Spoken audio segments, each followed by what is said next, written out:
Hello, hello, hello, my lovely, lovely imps. How are you all doing today? Jelly? No jelly. No jelly. It's a purple day. It's a purple and green, thanks Doc, day. All right? It's one of those days. All righty? Oh, you just pinged. Let me check. Who pinged? Oh, yes, yes. Ah.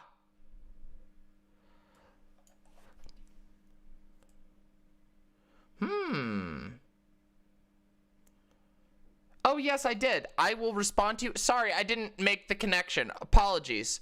I will absolutely do that. Legal trouble, huh? Oh, yes. The, Mr. Donald Trump, sir, you are orange. No, Donald Trump is not doing so hot. He ain't doing so good. Why does the frame rate look so low? What the fuck is going on? Does it look low to you? Does the frame rate look low to you? Huh. Weird. Anyway, look in the chat, everybody. Look under your chair. There are new emotes. There are new emotes. We've got Keck D. We've got, we also added this one, Pompo Pet.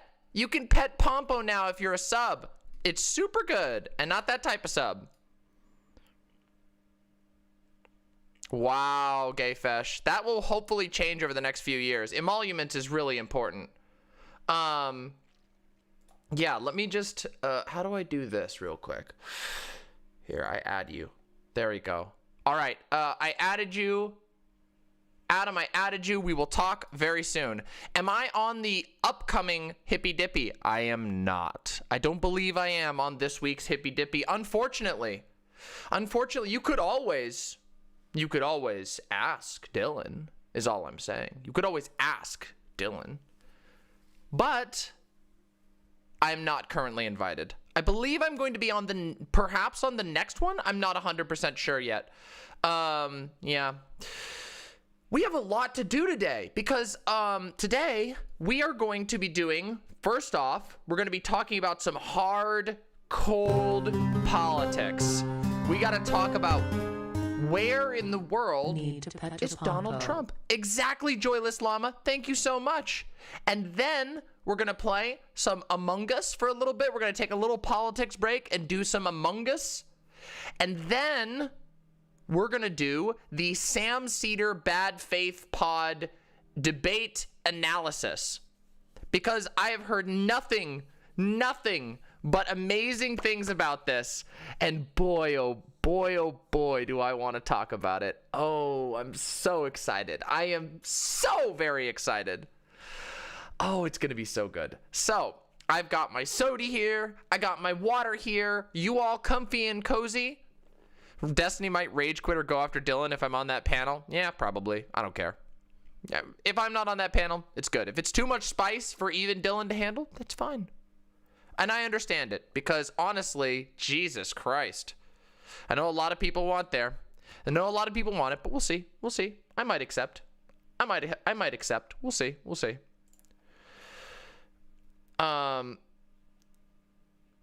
Yeah, Danny, I saw that. I just looked in the live stream chat. Danny, I know, it's ridiculous.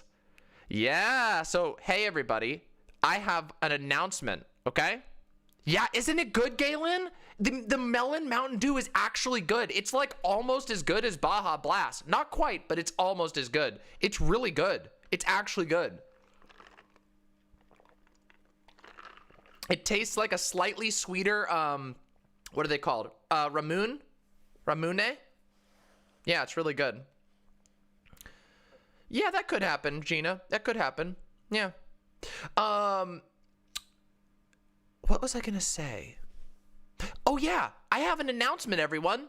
We have added another member of the Demon Mama team. And that is Alora Anofis. You all know Alora. Alora is going to be helping me with TikTok editing because I want to hit the TikTok ground running. And we're going to make it really cool. We're going to have some of the, like, Alora really knows what they're doing with the TikToks. So, check it out. Yeah, hey, Alora. Happy to see you here. It's going to be really cool, and the TikToks are going to be great. Also, just so you know, I posted some secret memes last night. I know this is like the intro segment, so whatever. Yeah. Wait, yeah, Alora didn't want to be a mod right away as far as I know, but maybe in the future. We're not adding any more mods right now, but Alora could be a mod. Yeah, I don't want to force everyone who's working with me to also be a mod. You know what I mean? However, Alora will be getting their own role soon. I just have to come up with it. My brain is not fast enough. I got a secret meme for you. Hold on, let me show you. Let me show you the secret memes. Secret memes. Pay mods win. Well, I mean, I already paid you all once, but the problem is I don't make enough. I promise you, I am not making as much as anybody thinks I am. I'm not Vosh here, okay? Listen, maybe someday I'll be making a lot of money, but right now I got a long way to go before I'm making that crazy money. But I will. I promise you, I'll treat you all well. Don't you worry. It's just, I don't know if Vosh pays his mods. I'm sure Vosh probably has some paid mods, but hey, look. I posted some secret memes to the Instagram. I do have an Instagram now. Isn't that cool? Secret memes. There's a picture of Yoda. Look how cute Yoda is. Yeah. Hey, thank you, Britmouse. Thank you so much. Let's fix that hug.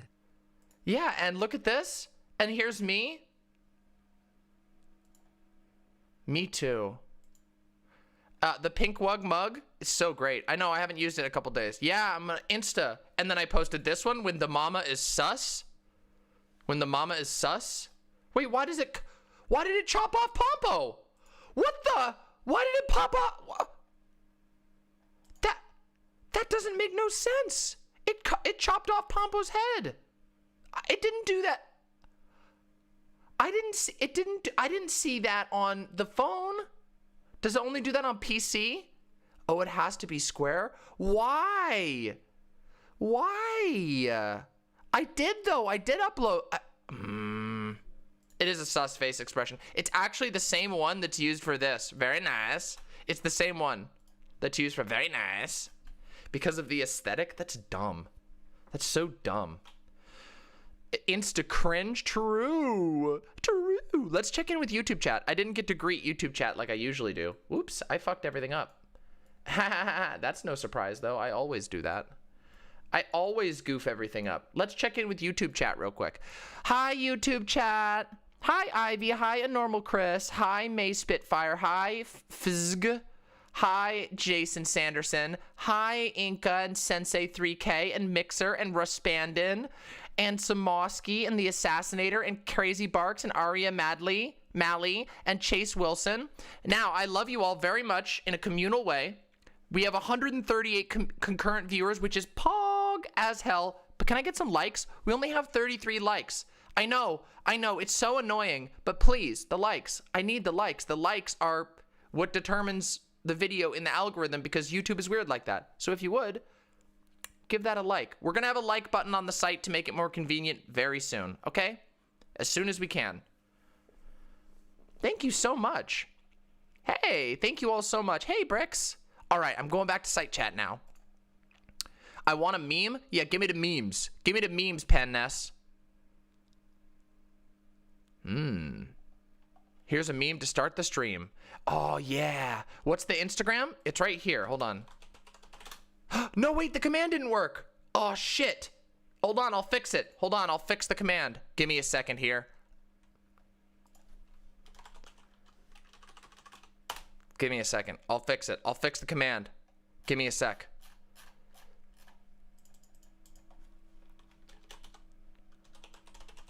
Wait.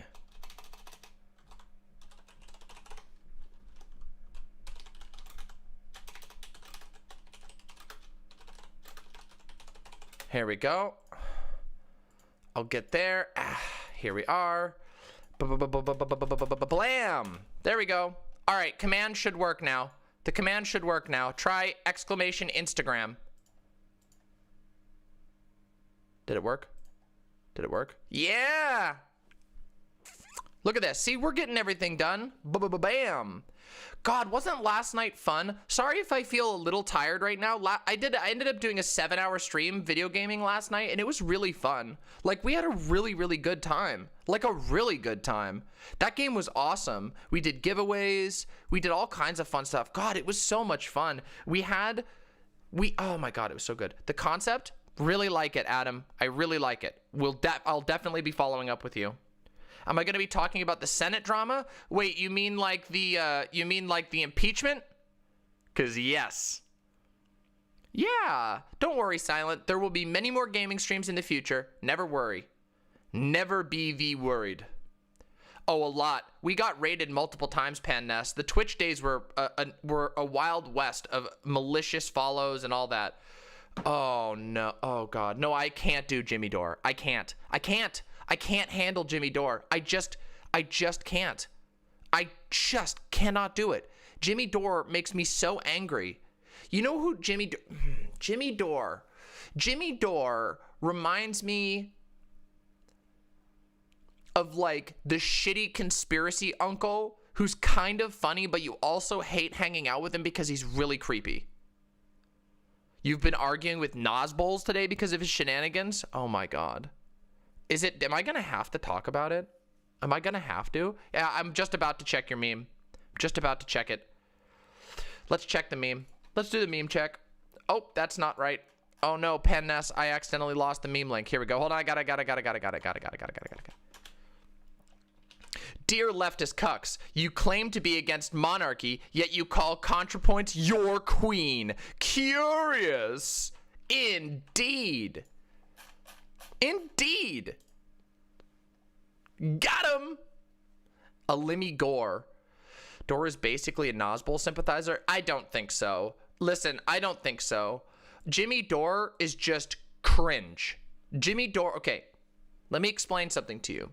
Jimmy Dore is a classic grifter. I'm sorry, but it's true. I know the word is overused, but what I say when I say the word grifter, I mean it in the original way. A grifter is somebody who is more or less a con man. They're very dishonest about what they actually say and what their intentions are, and will basically change their entire political prognosis depending on what they believe is personally profitable at the time. Now, it may not be the single most profitable route, but it's what they think they can pull off. And we all seek clout and profit to a certain degree. That's just part of the system. But there are some people whose main motivation is to do that, and that is Jimmy Dore. And the reason why I say this, by the way, is because Jimmy Dore can't help but center himself in everything. Everything. The entire force the vote thing became about Jimmy Dore and Jimmy Dore's desires, and Jimmy Dore being the center and the face of the movement, to the degree that he was literally abusively screaming at people. And that is what I think a grifter is. Oh boy. All right, I'll take a look at that case. We'll take a look at this as well. We got a lot of time for politics, so I haven't seen this.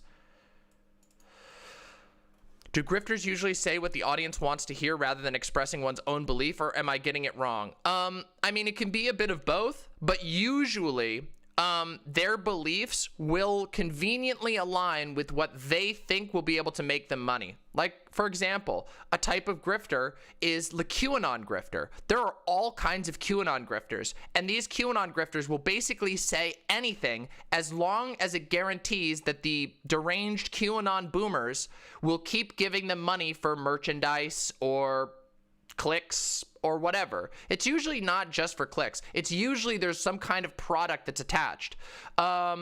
Somebody else, like, I think a lot of right-wingers are grifters. They will basically say whatever. They will say anything. Tucker Carlson is a great example of a grifter. Tucker Carlson has literally openly admitted to being Rupert Murdoch's bitch. Like, he literally called himself Rupert Murdoch's bitch.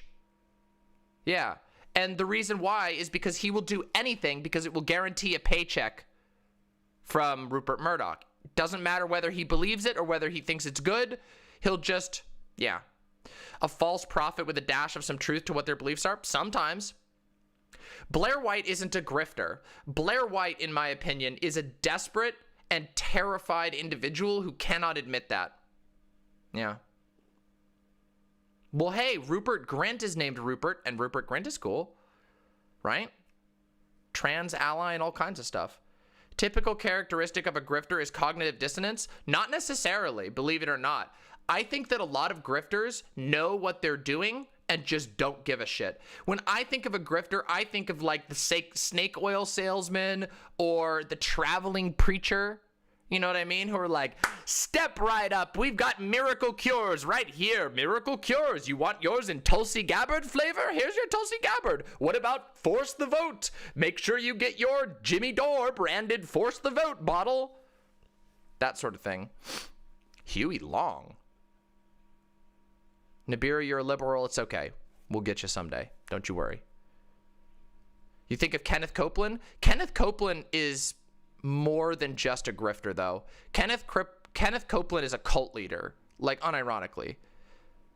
Alex Jones, actually, I don't think is like the same. I mean, I think he's grift-y, but I actually think that Alex Jones believes a lot of the stuff that he says. Huey Long was not based? What do you mean? Huey Long was kind of based. Huey Long was kind of based. What do you mean? Like, Huey Long was actually kind of based. Like, not fully based, but he was kind of based. Would you call Tim Pool a grifter? I don't know. Huey Long was based apart from being authoritarian and slightly racist. He was authoritarian, but I will say that he was authoritarian in a time of extreme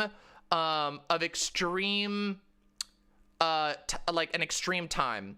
Because the thing is with Huey Long was authoritarian, but he was also struggling against literally Standard Oil, like a literal Standard Oil at that point in time was basically a nation in and of itself. Yeah. Oh, every man a king? I like that, but I think there's better terms. I do think that Huey Long was interesting.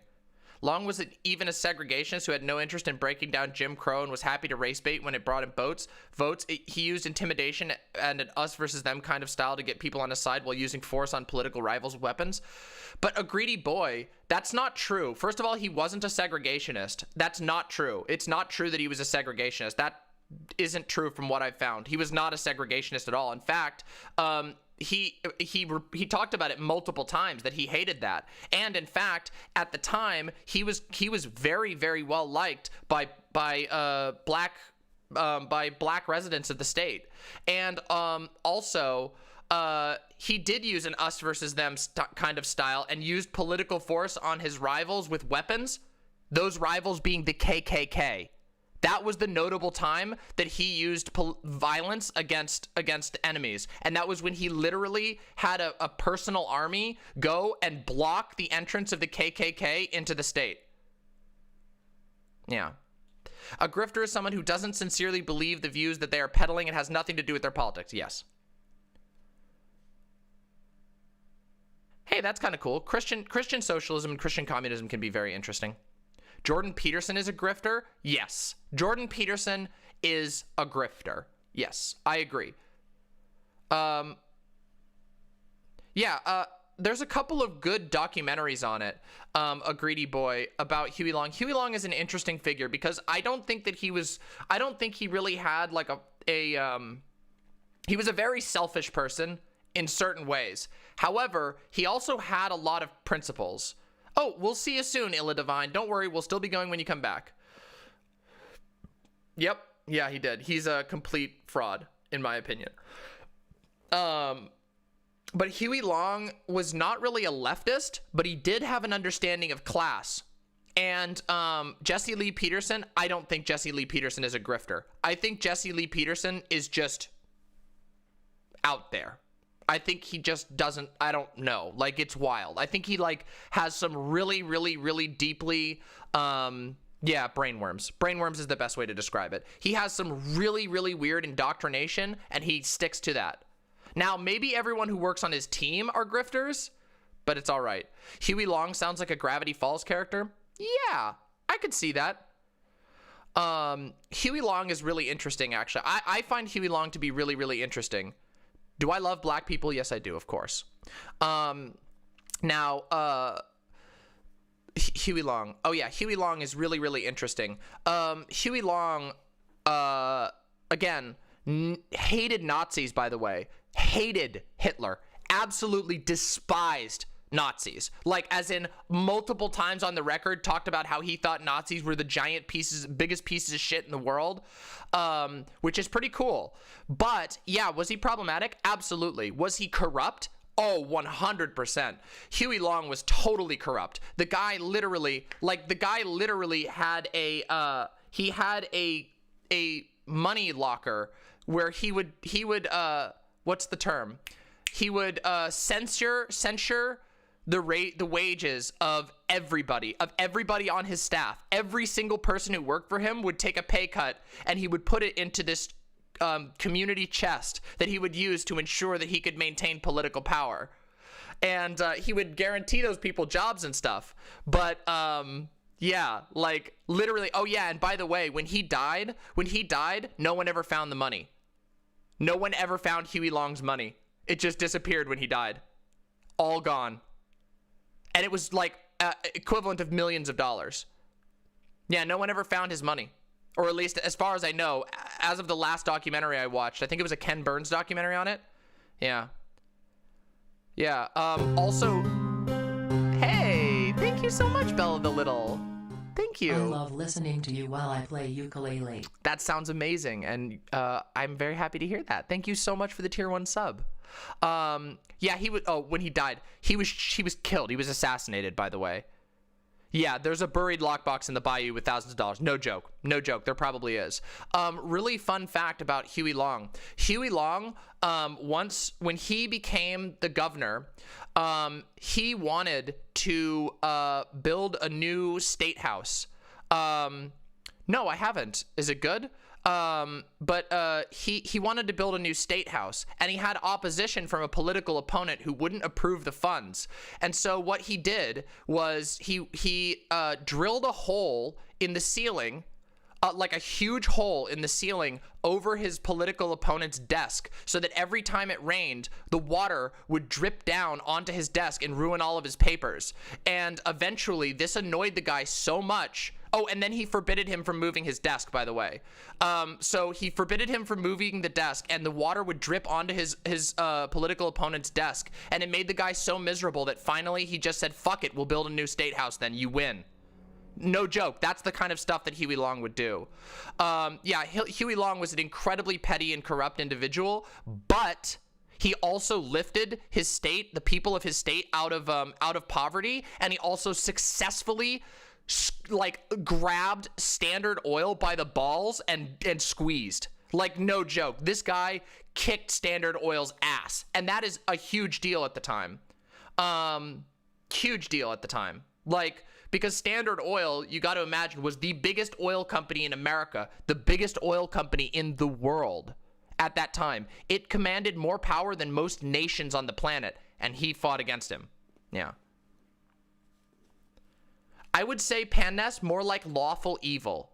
Like, I genuinely think that like Huey Long was like personally a bad person who took lots of things, but he had a code that he followed to a T.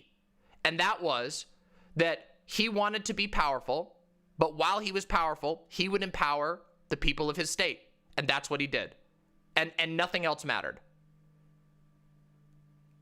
Oh, yeah. He held like, oh, he was like, oh God, he was ridiculous. Like, the guy, like, literally, he would like physically threaten people on the floor of the Senate.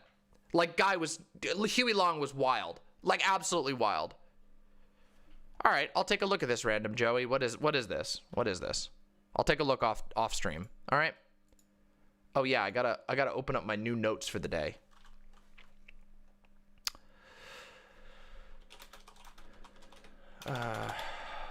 You know how hard it is to not. You know how start it is. You know how hard it is to not type 2020 and then a 1 at the end of 2020. New thumbnail. Oh, shit. Yes! Are you smart? You wicked smart.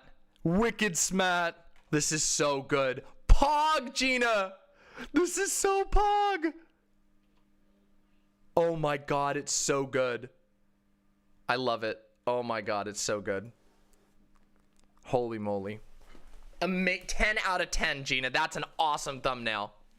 Yeah, so when talking about Huey Long, I think people should be a little bit more like nuanced about it, because there's a lot of interesting stuff about Huey Long. But again, he also self-enriched massively. Like he would use state money to buy himself like nice suits and stuff. Would you recommend a doc? Yeah, the Ken Burns Huey Long documentary. Let me see what it's called. It's actually really good. It's not perfect. It's called Huey Long by Ken Burns. It's like an hour and 28 documentary, super entertaining and pretty good. Now it's obviously capitalistic.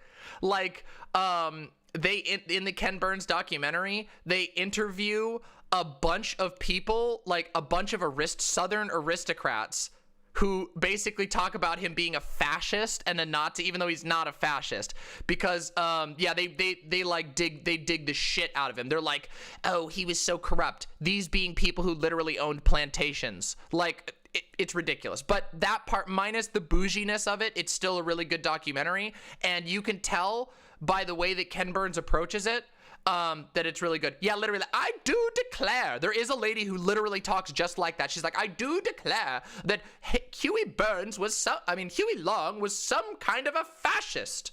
No joke. Yeah, like a literal Southern aristocrat. It's ridiculous. Like, ridiculous. Anyway, really good. I almost said Huey Burns, yeah. But yeah, it's a really good one.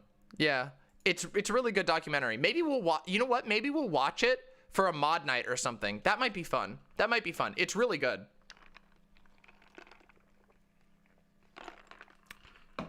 Anyway, we got to talk about some stuff. Yeah? We got to talk about some stuff. So this one's just a little one. All right? Delegate call? Hey, good luck. All right.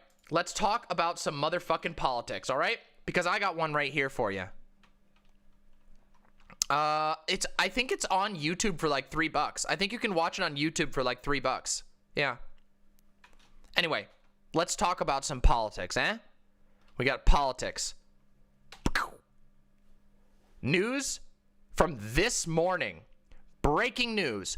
The Department of Justice Office of the Inspector General has opened up a formal investigation into whether any former or current Department of Justice official engaged in an improper attempt to have the DOJ seek to alter the outcome of the 2020 presidential election. Oh boy. Oh boy. Oh boy. Uh-oh. Here we go. Let's look at the original PDF. Can I open this? Open link in new tab. Oh, god damn it. It's saving it. All right, let's put it on the desktop real quick. I want to open the original file. Let's read. Let's go straight to the originals. Yeah, you come here for the original statements. Here we go. Department of Justice Office of the Inspector General announces initiation of investigation. The Department of Justice Inspector General Michael E. Horowitz announced today that the DOJ Office of the Inspector General, OIG's office, is initiating an investigation into whether any former or current DOJ official engaged in an improper attempt to have the DOJ seek to alter the outcome of the 2020 presidential election. The investigation will encompass all relevant allegations that may arise that are within the scope of the OIG's jurisdiction. The OIG has jurisdiction to investigate allegations concerning the conduct of current and former DOJ employees.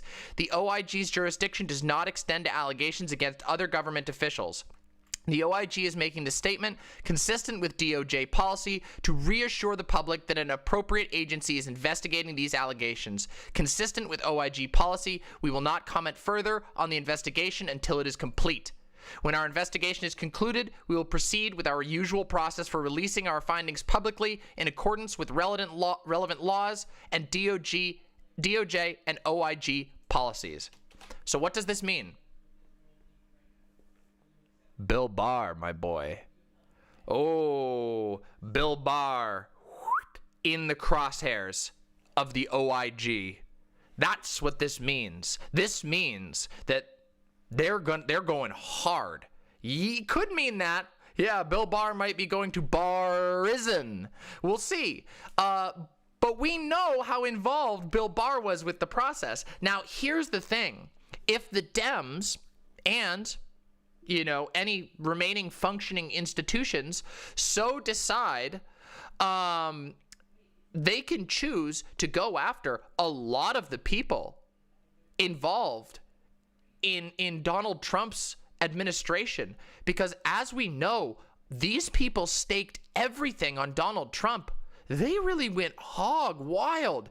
It's hard to even remember how much shit was going on at the time. Do you all remember when Bill Barr and Mike Pompeo and all these people were making public statements about the election? And a lot of it is on video that was broadcast nationwide. The Department of Justice is not going to miss this information. The Department of Justice is not going to forget about what videos were broadcast on a national level, even though we might. And guess what? You want to know what else is weird? Do we remember who the legal counsel to Donald Trump's admin was? Do we remember who the legal counsel was? Rudy motherfucking Giuliani. For the last bit, it was Rudy Giuliani. Rudy Giuliani, an embarrassed grifter. Yeah, remember the government shutdown and how we all thought that was a big deal? Yeah. Do you know how much it is so hard? Yeah, he's already getting sued by Dominion. We're going to be taking a look at that. Don't you worry about that. We're definitely going to be talking about that.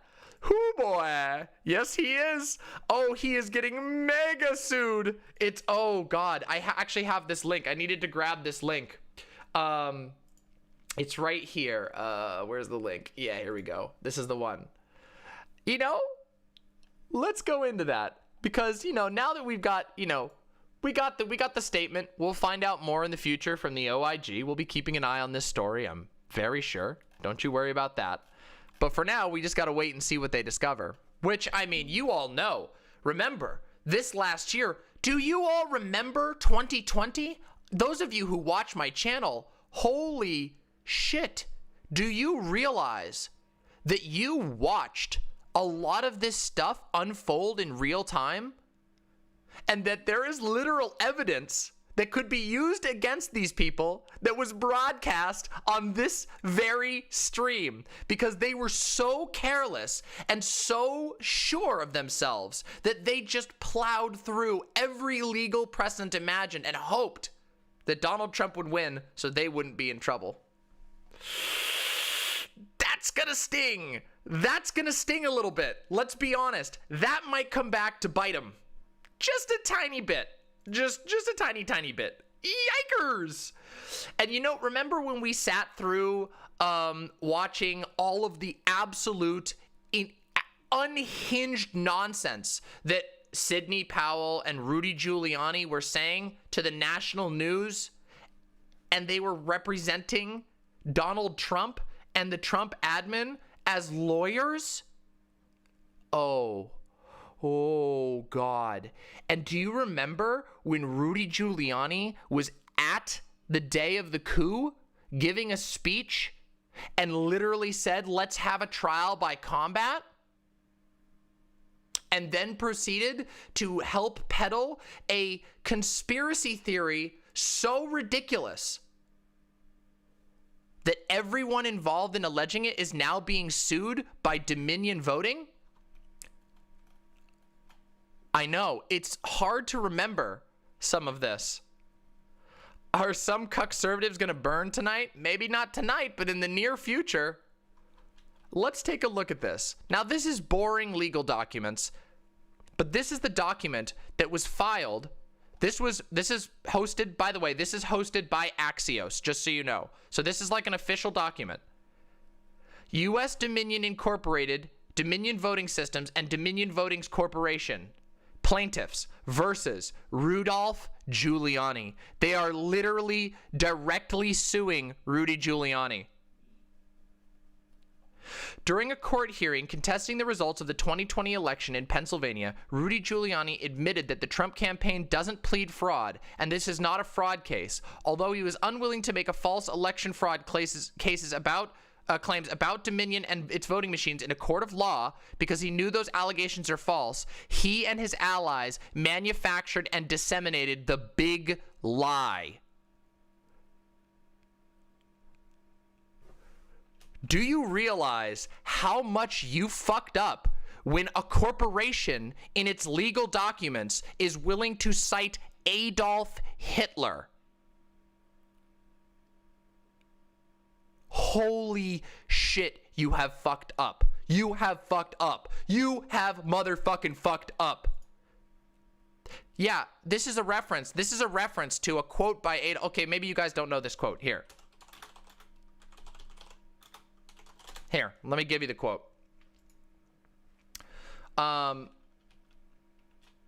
Here we go. A big lie is a propaganda technique used for political purpose, or more formally, a gross distortion or misrepresentations of the facts, especially when used as a propaganda device by a politician or official body. The expression was coined by Adolf Hitler when he dictated his 1925 book, Mein Kampf, about the use of a lie so colossal that no one would believe that anyone could have the impudence to distort the truth so infamously. Hitler believed the technique was used by Jews to blame Germany's loss in World War I on the German general Erich Ludendorff, who was a prominent nationalist and anti-Semitic political leader in the Weimar Republic. The claim that Germany was not beaten in 1918 was itself called the big lie. If you tell a lie big enough and keep repeating it, people will eventually come to believe it. The lie can be maintained only for such time as the state can shield the people from the political, economic, and/or military consequences of the lie. It thus becomes vitally important for the state to use all of its powers to repress dissent, for the truth is the mortal enemy of the lie, and thus by extension the truth is the greatest enemy of the state. Now that was by Goebbels, you know, Hitler's right-hand man. I talked about this. Goebbels is how it's pronounced. Goebbels. His BFF. Now, I talked about this. It's really funny. I talked about this months ago. Yeah? I talked about this months ago, which was, I said that the lies of the Trump administration had become so ridiculous. Specifically, I was talking about coronavirus at the time, and because the election hadn't happened yet, but that the lies about coronavirus had become so, some of you might even remember me talking about this, that the lies had become so massive that it was only a matter of time that there either had to be a complete fascist clickover where they crack down on all truth-telling, or the cognitive dissonance would reach a level that it would spiral out of control and they couldn't keep the narrative up. And I don't know, I can't help but feel a little bit, you know, a little bit validated by this. I feel a little bit like I was seeing the future a tiny bit. You know, predicting it just a tiny bit, not literally seeing the future, but as it turns out, you can do political analysis and you can predict certain things with astute political analysis.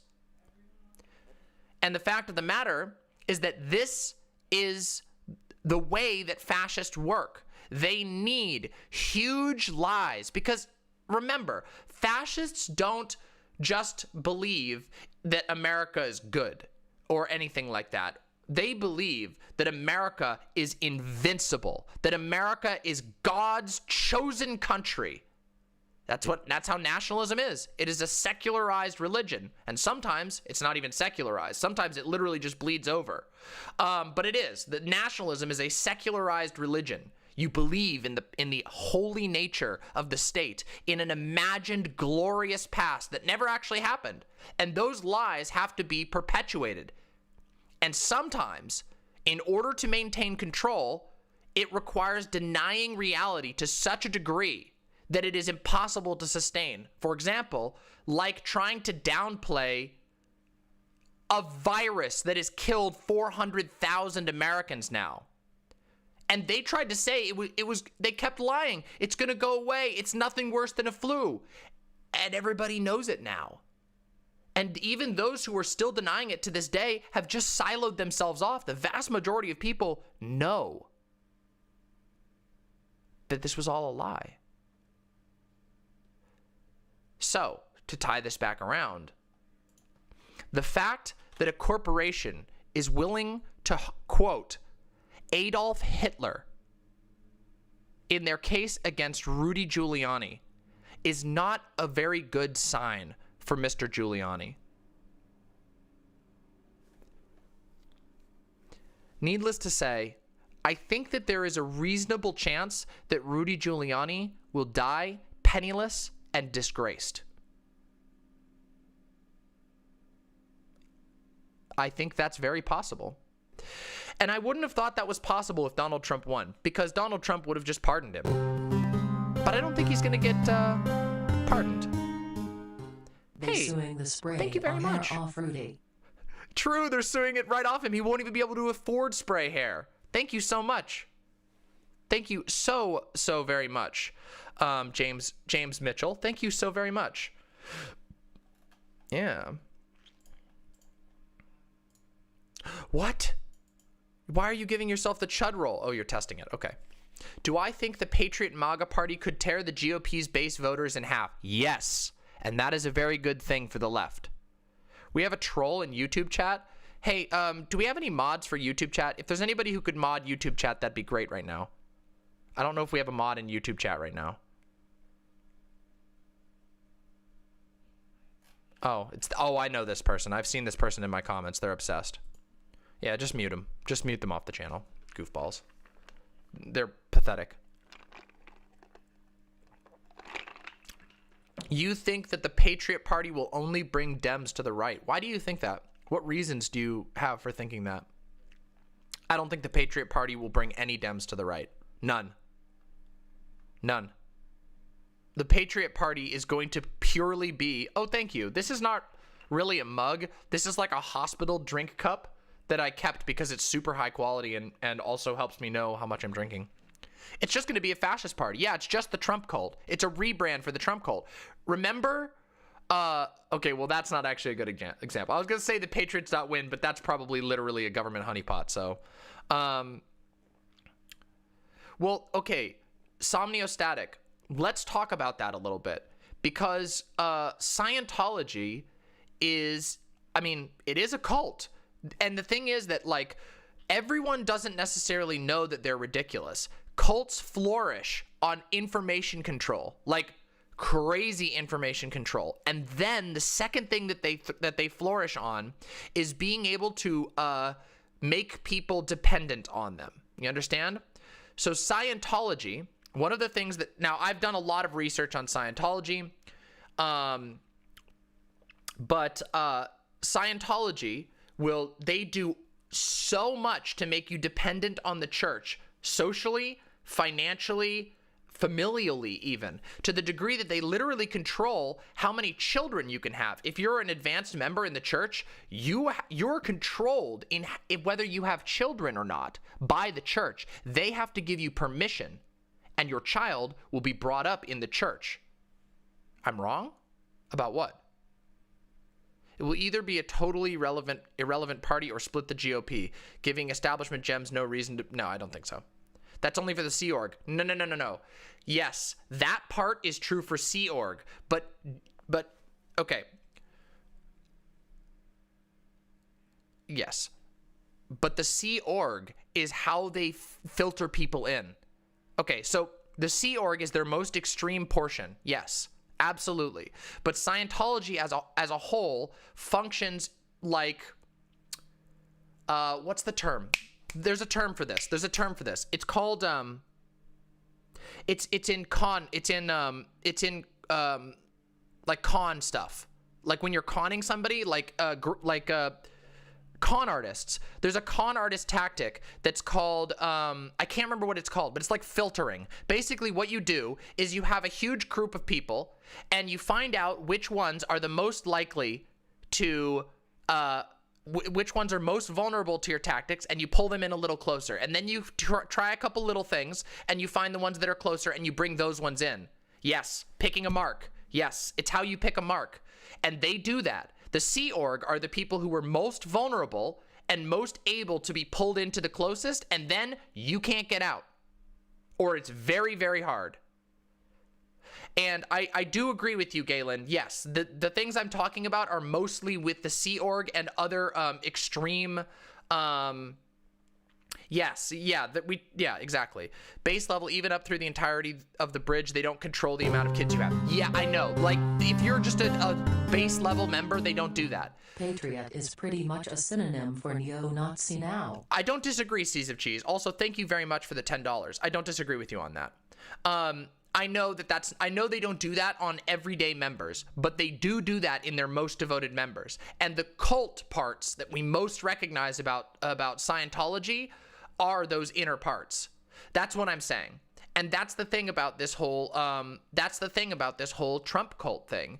The Trump cult has those members, the QAnoners, the people who worship Donald Trump and the ground that he walks on. Those people are the equivalent of the Trump cult Sea Org. Does that make sense, Galen, what I'm saying? Yeah, it's really bad. Oh, I could tell you all kinds of I mean, I know you know this, but the rest of chat probably doesn't know about the work camps, about the really horrible punishments, about like making people sleep in the boiler room of cruise ships, stuff like that. True, Basadas John. Why I think that you're wrong about the Patriot Party. Okay, here's the reason why I think that you're wrong about the Patriot Party. First of all, the Patriot Party offers nothing to a Democrat. Democrats hate Trump. They fucking hate Trump. The Patriot Party worships Trump.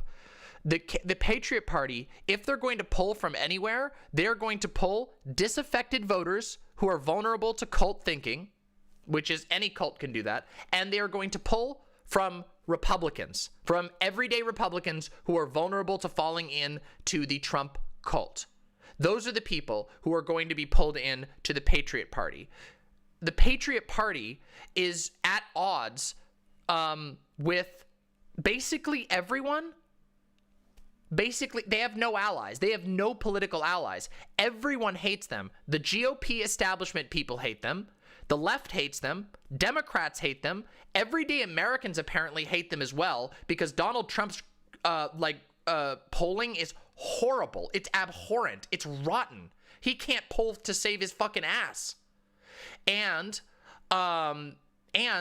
so they're not going to pull from Democrats. They're only going to be pulling from maybe from the right, but mostly it's going to be very insular. It's going to be their kids, their family members, this sort of stuff. This is good for both Democrats and for the left. And here's the reason why.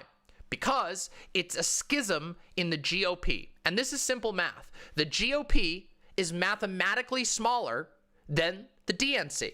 There are less people total who vote for the GOP. The GOP wins with gerrymandering, voter suppression, and turnout suppression, which is a form of voter suppression, but I think it's worth bringing up.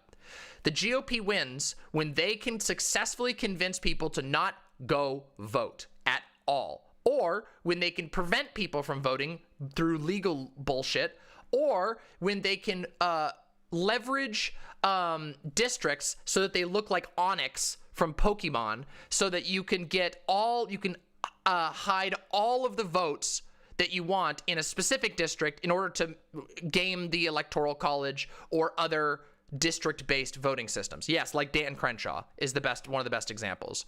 Yes, that's how the GOP wins. The GOP does not win democratically. Ever. Ever. You understand that? Except for when, actually they do win occasionally democratically. When they win democratically, it's because of turnout suppression. AKA, people either don't know there's a vote or they don't care and so they don't show up. Well, what I meant was with a divided right wing, the Democrats wouldn't need to push progressive policy. I see issues with this, though. I don't want to be misconstrued. They don't have to, but guess what? That's why the left exists. Because do you know who can threaten the DNC at this point? The left. The left can threaten the DNC. The DNC's main tactic for years has been fear-mongering on the fact that the other guys are literal fascists. But that's not enough anymore. I mean, it is. We hate the fascists, but if the fascists have no shot, if there's a schism in the Republican Party and they can't work it out for one reason or another, that means that the Democrats don't have a meaningful threat from the right anymore. Hey, Lonnie, good to see you. Without a common enemy, exactly, Spyro Gal, you got it. Without a common enemy, they have to sell themselves to America, and they suck at that. They fucking suck at that. Who was passionate about Joe Biden? No one. No one was passionate about Joe Biden. We got stuck with Joe Biden. And we know this because you can watch this because of how it worked out in the primaries. They had to get every other candidate to drop out to fall in behind Joe Biden in order to even come close to beating Bernie.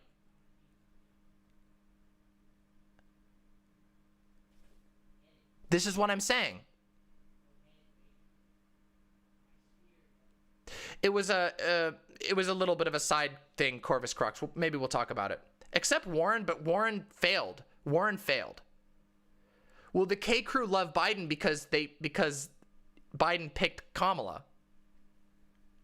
Nibiru, they weren't passionate about Joe Biden either. I promise you. They weren't passionate about Joe Biden. They were passionate about Pete, and they were passionate about Elizabeth Warren, and they were passionate about Klobuchar, and they were passionate about Kamala, and they were passionate about Bloomberg. Nobody was passionate about Biden. No one, except for maybe South Carolina. You could argue that. It's not time. We're not going to pull the Dems. Well, we might be able to pull the Dems left, but I don't think it's about pulling the Dems left. It's about replacing the Dems completely. And the way that you replace the Dems is by offering the voters of America, of which there are more who are not in the cult of Trump. There are way more people in America who aren't in the Trump cult, by offering them something to vote for that gets them excited to go out and vote, that gets them excited to campaign, that gets them excited to go build political projects. And I listed that in order of least importance to most importance. Hey, Vermin, good to see you. Naps, but naps are so good. I hope it was a good nap and not a bad nap.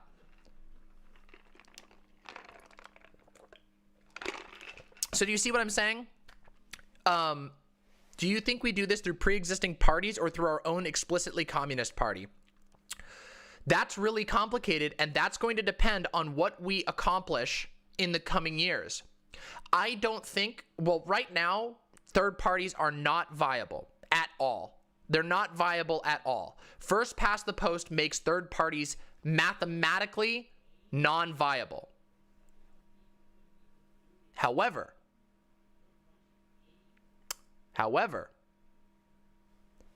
if we can get ranked choice voting, if we can get change on the Electoral College, if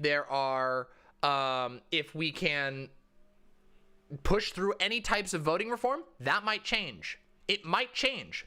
What if we can work towards a parliamentary system or something similar? Ranked choice makes a big difference. These are my big focuses in the coming years. We're going to be talking about this stuff a lot because this is how we actually make political change in America. Now, if voting reform fails and we can't do that, then there has to be other approaches, because the establishment Dems will never be on our side. It's not going to happen. Keep in mind, think of the money. It's really simple, everybody. Think of the money that is behind the establishment Democratic Party. Oil money, agriculture, pharmaceuticals. Are these progressives? Are these people who can even do they even give a fucking shit about the basic well-being of Americans or the planet? No. Come on. People need to get rid of the illusion that you're going to that one day, it's such a liberal thing. It's such a liberal thing to think that one day Joe Biden is going to roll out of bed and have a moral crisis where he goes, oh goodness, I really should be a better human being. I really should stop taking money that ensures that I will become the president of the United States from the oil companies. What? It's ridiculous. This is one of the things that drives me so mad about liberals, is that they have an ultimate worship of authority. They see, like him or not, a lot of libs see Joe Biden as the guy who's the daddy who's going to save them. And he won't. He is not going to save you.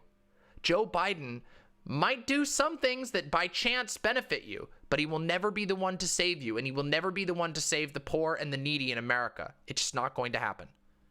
I'm very sorry, but it's not going to happen. And people need to realize that. He won't save the libs. He'll say, table knife, remember, the most vocal libs are rich blue checks, and they'll benefit from Biden. But most libs are working class people. Most people in America are poor and working class, mathematically. So they're not going to, even if they think that Joe Biden will save them because that's a convenient and comfortable narrative to accept, it's not true. And it's part of our job to show that that's the case. Well, the most vocal libs are, yes. The most vocal libs, yes. But not statistically, not the average lib voter. That's simply not true. Poor and working class. Yep. Most people in America are very poor. America has barely any middle class anymore. And yeah, anyway. I have one final question. How do you think this fits in with Marxist revolution? Do you think we participate in revolutionary activity while also participating in bourgeois democracy? I talked about this recently. I believe that revolution in the modern era will look very different than what we imagined it before. In fact, I think we're already experiencing it. Completely honest. I believe that we're experiencing a social and political revolution. People are drastically changing the way that they think about the world and the way that they approach it. I believe we're in it right now, and we just haven't realized it yet. Or at least some of us haven't. Some of us have. Hey, Max. Good to see you. However, I am an anti-electoralist. Now, let me be clear with that before you all freak out and get angry. When I say I'm an anti-electoralist, I don't mean this in the, no offense to Vosh, I don't mean this in the Vosh way. Vosh uses electoralism and anti-electoralism very broadly. I don't. When I think of electoralism, electoralism is, oh, hey, thank you very, very much. Hi, Mama. I'm an American lefty. My partner is Dutch. I'm trying to push him further left. Do you or anyone else know of any Dutch lefty commentators? Goth Royalty. I recommend asking that question on the Discord. Please join the Discord. Here, I'll send you the Discord link. Is Rose Wrist Dutch? I don't know. I don't know much about Rose Wrist, actually. I don't know much about Rose Wrist. Here, no, seriously, though. Ask people on the Discord, because there's a ton of people from all over the place who might be able to offer that for you. Here, Goth Royalty. Bam. There we go. Join the Discord and ask that on the Discord. I'm sure somebody will be able to help you. I don't know, though. I don't know, because I'm not Dutch. But yeah. Yeah. Thank you so much for the incredibly generous donation, by the way, Goth Royalty. Very kind of you. Thank you. Yeah, okay, so electoralism. When electoralism is when you believe that the way to achieve change is through the existing electoral system. Anti-electoralism is when you believe that the electoral system that currently exists does not and will not give you the answers to the problems that you have in front of you. I am an anti-electoralist. We will not be able to we won't be able to vote our way out of increasing fascism. won't happen. I'm sorry. We can't even vote ourselves out of ICE. We can't even vote ourselves out of, there's so many things. Now, that doesn't mean that there aren't times to vote and that you shouldn't be hold on a second, table knife. Give me a minute. Hold on a second. Oh, I knew this was going to make people mad. Yeah, we can't even vote ourselves. We can vote ourselves almost nothing. Now, that doesn't mean that you don't vote or that you don't register to vote. I think it's a good thing to vote, and it's a good thing to register to vote, because there are times, I would say yes, to a certain degree, maybe not essentialize it that far, but I would say more or less. There are times in which votes, and I do agree that there's a lot, okay, let me be clear. I think that voting can most of the time help your situation as a form of damage, of harm reduction. However, there are times in which there are key votes that do actually matter. For example, if there was, let me just dream up an example. For example, let's say in Washington, this isn't a dreamed up example, this is real. In Washington, there is a push to reform our voting structure into ranked choice voting. And if that ends up on a ballot that you can vote for, you should vote for that really hardcore. And I would argue that communists and socialists and anarchists should push to vote for that. They should try to make that win happen, because that would open the door to the other changes we need. It helps us build preconditions. However, electoralism is not going to save us. I'm sorry. We might be able to opportunistically open doors via electoralism, but we will never be able to vote out capitalism. It won't happen. We need to open doors to make it possible for us to build things, to make it possible for us to make larger changes. And I don't think these are going to happen through electoralism. Yeah. Dual powers is one such way. There's a lot of ways of wording this, but think about it like this. Imagine if enough states were able to reform to ranked choice voting that it was possible to meaningfully put pressure on Pelosi or somebody like that, or the Democratic establishment. Imagine if you were able to reform voting in such a way that a socialist could hold office in the House of Representatives or in the Senate. Now, those are small electoral wins. No, hold on a second. Those are small electoral wins that would help us greatly. But those people in those positions are not going to change the system. They're not going to go there and vote to abolish capitalism, but they will talk to a lot of people about the ideas necessary to get people to demand change. And that's how real change will happen. Do you think we're ever going to get do you ever think that the modern Democratic Party is going to push through a change, a deep change to our economic system when they're all literally paid by the people who benefit from that electoral system? That's ridiculous. That's outrageous. That's anti-Marxian, I would argue. Revolution is a LARP?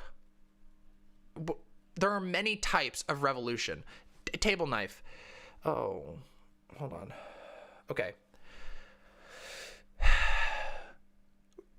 Soviet revolution is a LARP. Yes. If you think that you're going to go pick up a fucking Kalashnikov and storm the Winter Palace in the modern era, that's a LARP. You're stupid. You will be drone striked from the high heavens and there will be nothing left.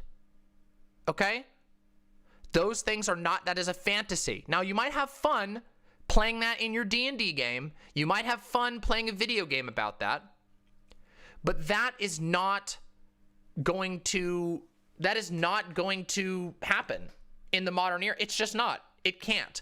Now, however, a massive protest movement that, say, I don't know, sustains itself for weeks at a time around the White House, demanding that every member of our government become responsible for the deaths by police in this country. Now that might put enough pressure that those elected representatives go, oh, fuck, we got to do something. We got to find a way to make it happen. Now that's a way. That's not electoralism. That's not electoralism at all. That's literal direct action. That is not electoralism. Table knife, what? What are you talking about? Table knife, do you want to come on and talk about this? Do you want to like come on and talk about this? Of the Gramsciite revolutionary strategy, I don't know enough about it.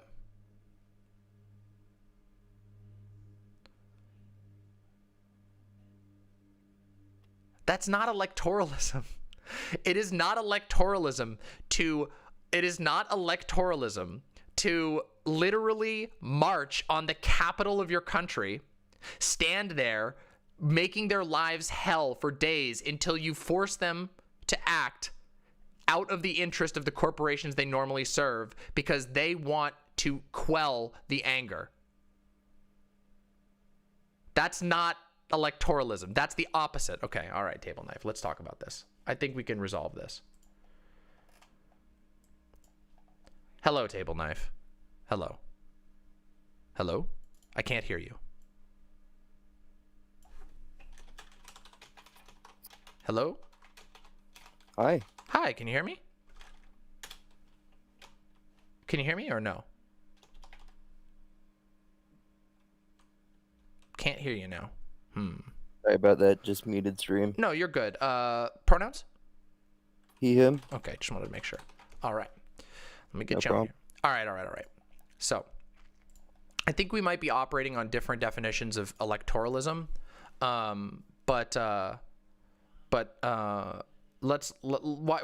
do you think that surrounding the Capitol and protesting until your elected representatives who refuse to do anything are forced to make radical changes to the system, or else continue to be surrounded and not be able to sleep or rest or work peacefully? How do you think that is electoralism?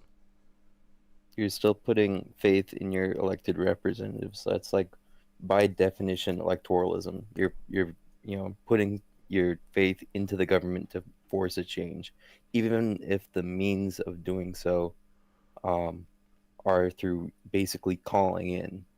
That's still electoralism. Well, wait, do you think that okay, so let me ask you this. Do you think that the only way to God, I don't want to get this TOS'd, but like, do you think that the only way to force a politician's hand is to like literally bonk them?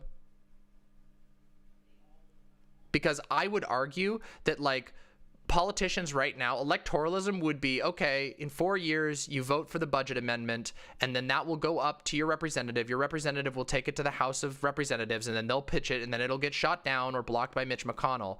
And then going to the Capitol and saying, we refuse to go home, we refuse to unclog the streets until you give us what we want, or we won't vote you back in. We will remove your ability to have power. We'll blockade the streets around that. That to me is not electoralism. Like forcing the hand of your politicians when they're basically hiding behind procedure and technicality is not electoralism, in my opinion. I think that your definition of electoralism would mean that there's only one option, and that option is one that we can't talk about without getting TOS'd. And I don't think that's true. I think peaceful protest has had success in the past. But that's not, by definition, a revolution. Is it not? Do you think that Gandhi did not have a revolution?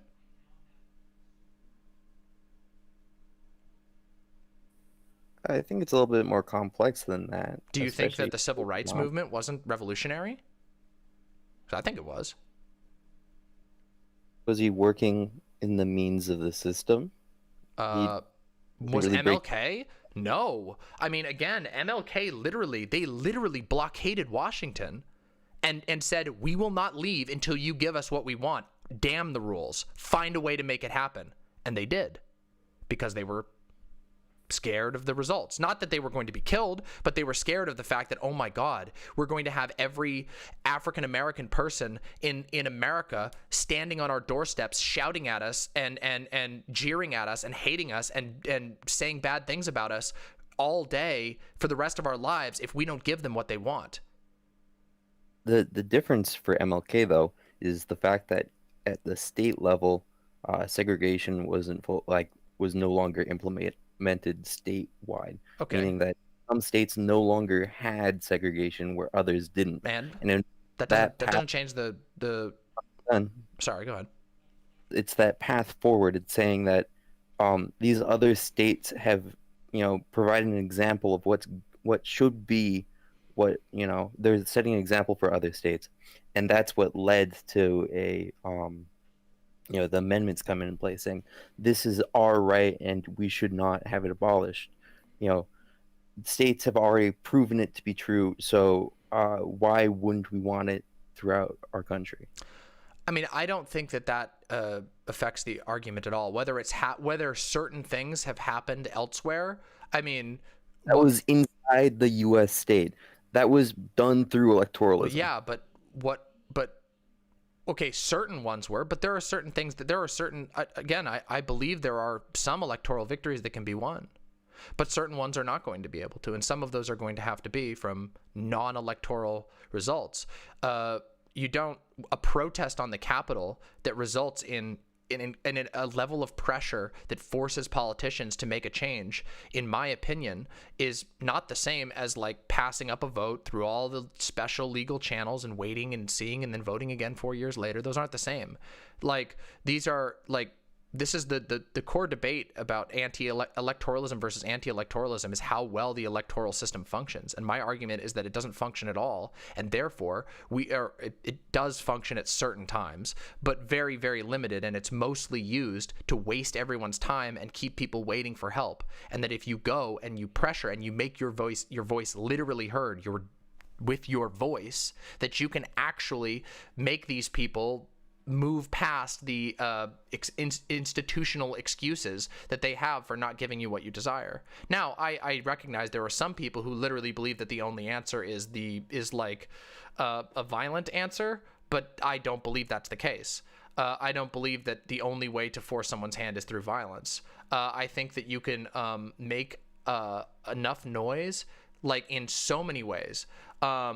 And I think, and again, I don't think I'm alone in believing this. I think like a lot of people who've been out on the streets during the George Floyd protests, in fact, probably a majority, believe this as well, that peaceful protest is nonetheless direct action. Direct action isn't just like literally throwing a brick at somebody. It's like, it's when you make your voice heard directly, even if that means like yelling in the face of the king, if that's the system that you live in, until the king gives you what he wants. Or it gives you what you want. I think that those are ways of wielding power. I think there are all kinds of social power. Now, I think there are some people who will never do it. But consider this: if you have a politician who is stonewalling you completely, and you make a PR nightmare for him to the degree that it literally changes the public view of this politician, that politician might lose their power. And that is not because you voted them out. It's because you made a loud enough noise that people who then had a chance abandoned them. I don't think that's electoral.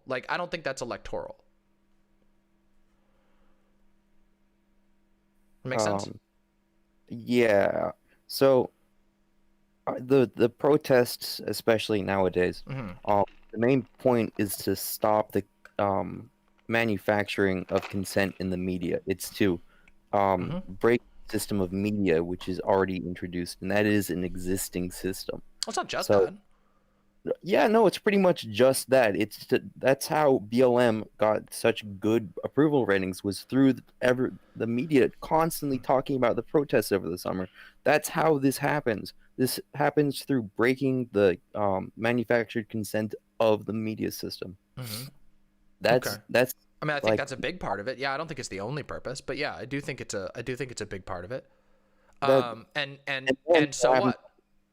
Um, How is that? I, How is that electoral? We all recognize that the manufacturing of consent is a huge part of how the state maintains control, right? Like a huge yeah, part. So then, and by changing that fact is, then you're able, because sorry, if I'm stumbling over my own you're words. fine. Don't worry. Um,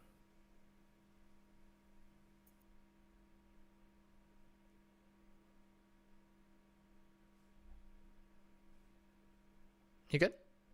Sorry, you yeah, cut out yeah. there for a second. Sorry, I just lost my train of No, thought. that's fine. You were saying breaking the cycle of the media manufacture of consent. That's still not to use overturned or overused cliches. You're basically, like, you're waking people up. Okay. Beforehand it was a non-issue for many voters, especially for marginalized minority groups, where they don't have enough of a vote to matter. Uh-huh. However, if you're able to get your voice in front of the media, then you're able to electorally challenge these people. Because before, what happened was these minority groups were being marginalized, and no one politically through electoralism cared, because their voter base was too small. So by amplifying these voices, you are making the politicians squeal and run with their tail in between their legs to Uh-huh. make this an issue across America. Yeah. This is why, along the debate stages, for presidency, one of the biggest issues was talking about BLM and Antifa. Mm-hmm. That's the reason But why that's a it's not. success, though, isn't it? That's that. Yeah, it's a Yeah. success through But electoralism. It's that's by not just making it an issue. electoralism, though. Here's the thing. Like, okay, I think I've maybe identified where we're missing one another. Do you believe in democracy?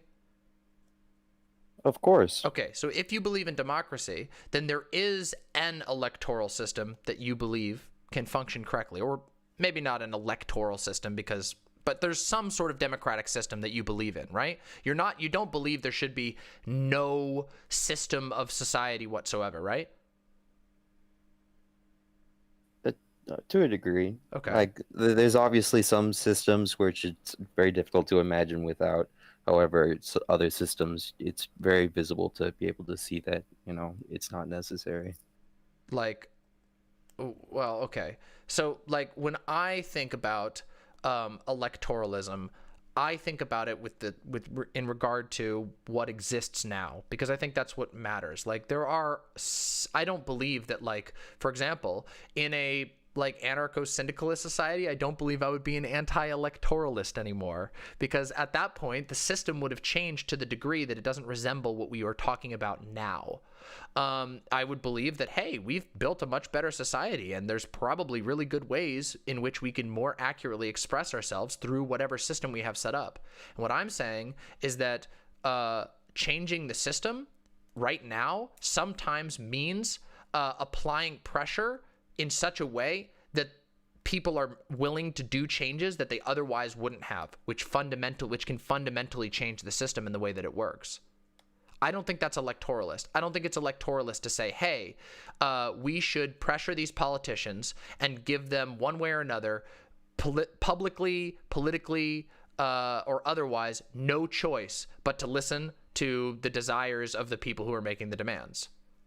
And that if they cave into those, well, then they have now changed the system. Now, there might be a situation in which it is literally impossible. There might be certain things that are like impossible to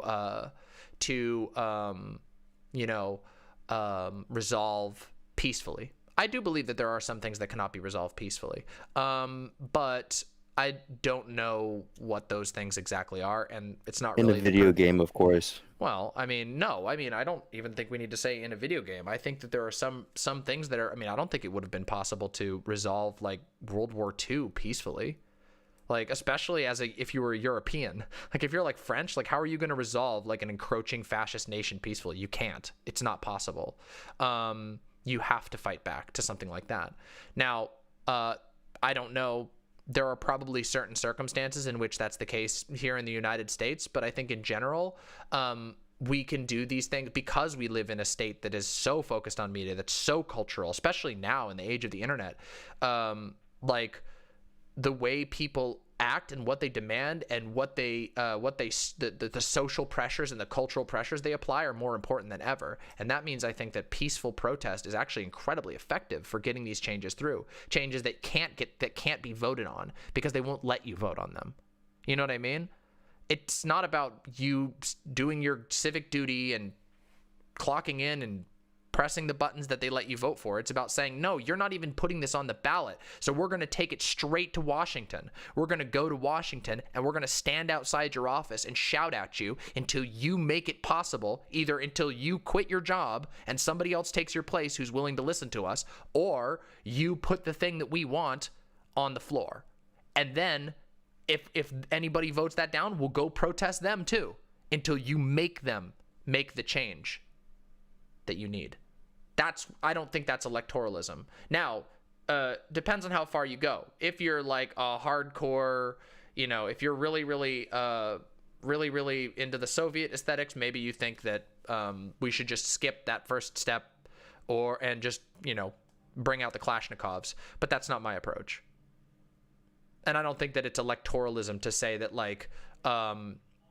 would you call peasants circling the if peasants circled the castle of their lord and the lord was trapped inside and then gave a concession and gave them exactly what they wanted, and yielded his position and said, fine, I'm stepping down, just don't tear me limb from limb, don't get any angrier, don't do anything, I'll give it up, here's all the bread that you want, you can own your lands. Do you not think that is a non-electoral victory? Because they forced us, do you see what I mean? Yeah, except for that's a little bit of a fantasy, especially if you want to look at the Marxist critique. If you look at the transition from a feudalist society towards capitalism, especially in France, after the main revolution, the French Revolution, you still see a lot of basically the rich or the powerful keep their power even after a non-electoral revolution. That's not what you see. I mean, yeah, because I think that was I think Marx has plenty of critiques of the bourgeois revolution that was the French Revolution.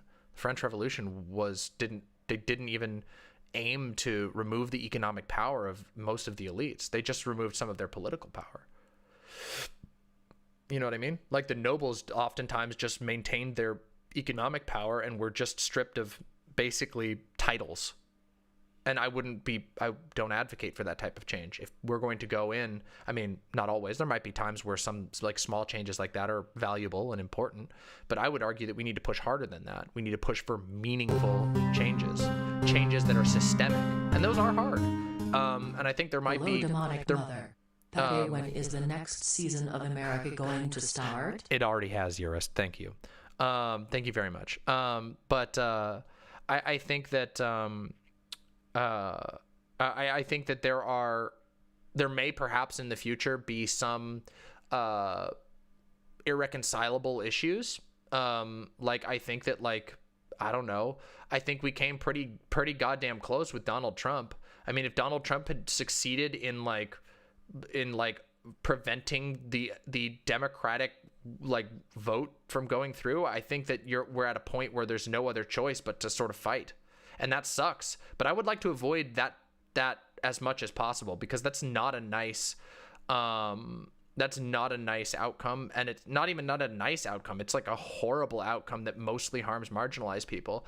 I think that we have a lot of things that we haven't been trying, because we get lulled into this idea that you can go every 4 years and actually make your voice heard by the current electoral system, but it doesn't actually do that. But everything between first past the post to the endlessly arcane laws that nobody actually understands, and nobody knows how to vote for anything because it's just deliberately designed to be so confusing that the average person can't navigate it.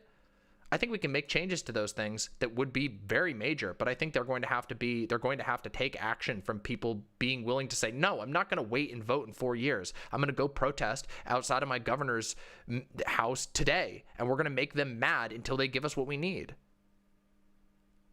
I don't think that's electoralist at all. It's basically just saying surrender or we'll make your life hell. Even if it uses the media.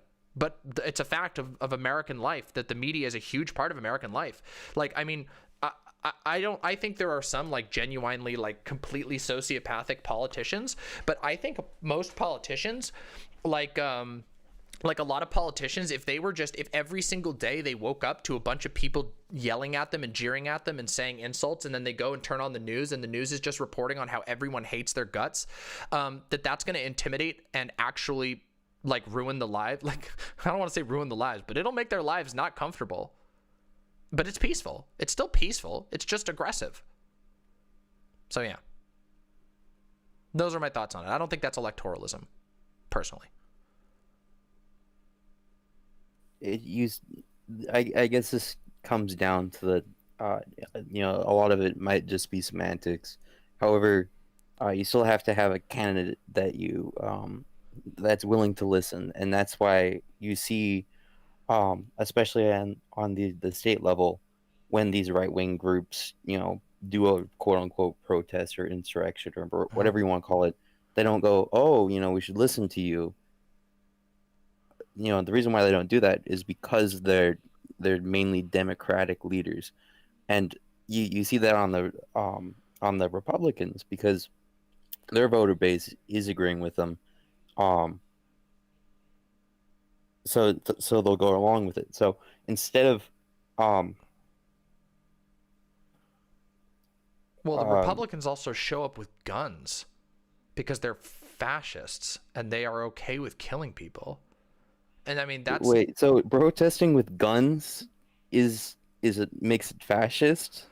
No, but when you show up with 13 dudes and your goal is to kidnap and kill the governor of Michigan or wherever that was that happened, or when you bust in the walls of the Capitol building and smear your shit all over the walls, and you have fucking plastic restraints that you intend to use to kidnap Nancy Pelosi, like, yeah, that's pretty wild. That's pretty, I mean, they're clearly willing to go to extreme ends that I don't sign off on. I think that's pretty fucked. Yeah, I agree. Yeah. So that's the thing. Like, we have different tactics because, like, you can't just, I don't know, if you, I don't know, I very much believe that the way that you get there is important, like, because, like, for example, I mean, this is why I'm not a Stalinist, right?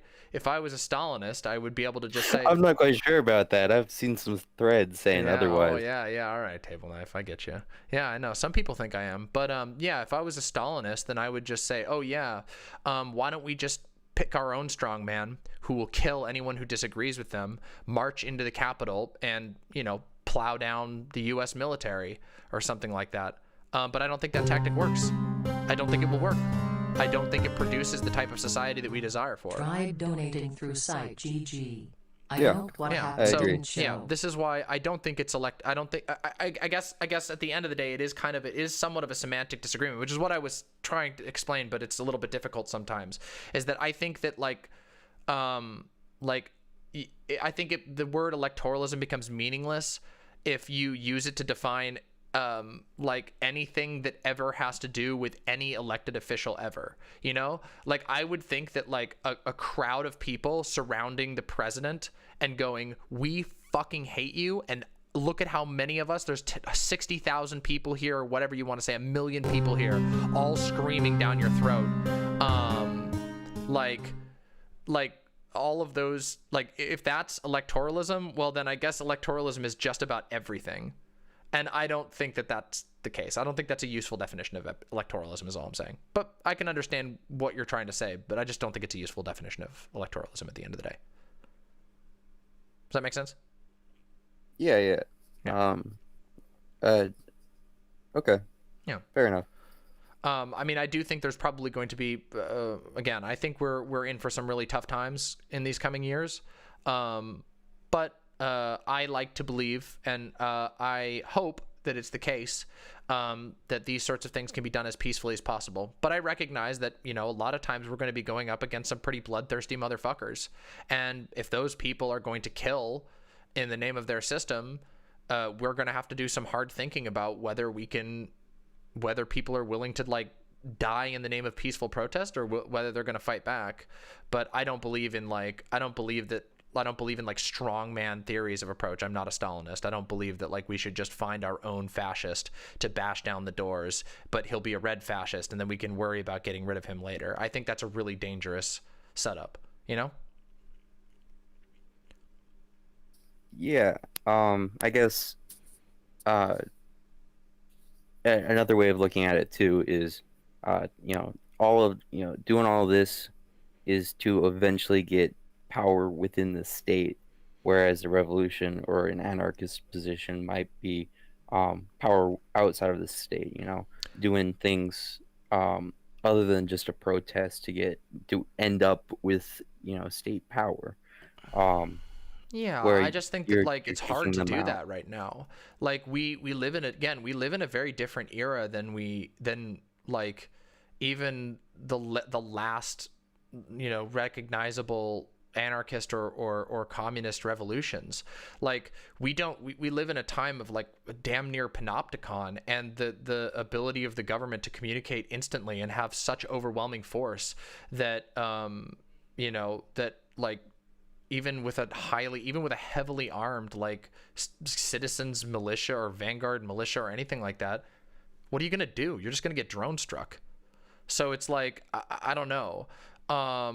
Like I feel like we have to rethink that, and we have to get smarter. We need to fight with information. We need to fight with mass public sentiment. We need to fight with messaging and with education, because when it comes down to raw like military power, no one stands a chance. I mean, the United States military can literally detonate the planet like 30 times over, and like that's really difficult. I think that building independent power in this system is challenging. I think it's possible, but I think that we're going to have to, you know, to steal some anarchist theory words here. I think we need to get the preconditions there, and I think sometimes that's going to require us identifying and recognizing that there are key elected officials who do hold levers of certain power, and we can pressure that in a certain direction, to a certain degree, that sets up more, you know, meaningful preconditions for us to be able to build our own things. And there's so many there's so much that just stops right now, like any sort of I don't even know how to put it, like community organization. Like, I mean, imagine this. Like, imagine if like, I mean, this is something I'm just like pulling it out of my hat right now. Like imagine if there was like a really bad incident with the cops. I mean, I think you were like following this shit, right? In Tacoma. Yeah. Like there's a really bad incident with the cops. Well, what if that turns into a giant protest that leads to like your local officials' offices being like surrounded, and then they get so exhausted that they resign so they can get people off their back, and then somebody else comes in who says, hey, we're going to, in order to appease so this crowd will calm down and go away, we're going to make it illegal to like, I don't know, do homeless sweeps or something like that. Like something like that that's like conceivable, that a politician could do, but that would allow for, oh my God, this allows us to build like communities that can you know, that are not going to be crushed every month by the highly armed state police. You know what I mean? Like those are the sorts of things that we can't just like snap our fingers and have an anarchist society. Like not even anarchist theorists, not even a revolutionary anarchist theorists believe that. You have to have certain preconditions, and that doesn't mean that you have to like sit there and wait and vote and I just think that like we have to recognize that like some solutions will require us to like wedge ourselves in and make those spaces first. Because like as it stands right now, like if you try to make something independent, like it usually just gets crushed by force. And that's like, and it's all under the books, it's all clean. You know what I mean? It's just like, you know, that's just allowed by our society, and we don't have the language We don't have the language to tell people that like, hey, how are you gonna how do homeless people fix their situation if every month on the month all of their belongings are destroyed and they have to start over again from square one? Like, you know what I mean? Like, and if it's like, I don't know, like if there's like a huge protest and it changes that or it brings the light to it, people see that and go, hey, that's fucked. And then they go, wow, I won't support anybody who's this cruel to the homeless ever again. And then all of a sudden you've made room for people to start actually building their own communities and building their own political power, which could very, very realistically at someday, manifest into something much stronger, I just think that at the moment, the left is in a pretty weak spot in a lot of ways, and that most of our work right now is going to be education and winning the battle of ideas. Oh no, the site chat went down. Don't worry, site chat should be back soon. Do you see what I mean? Do you see what I'm saying? Yeah.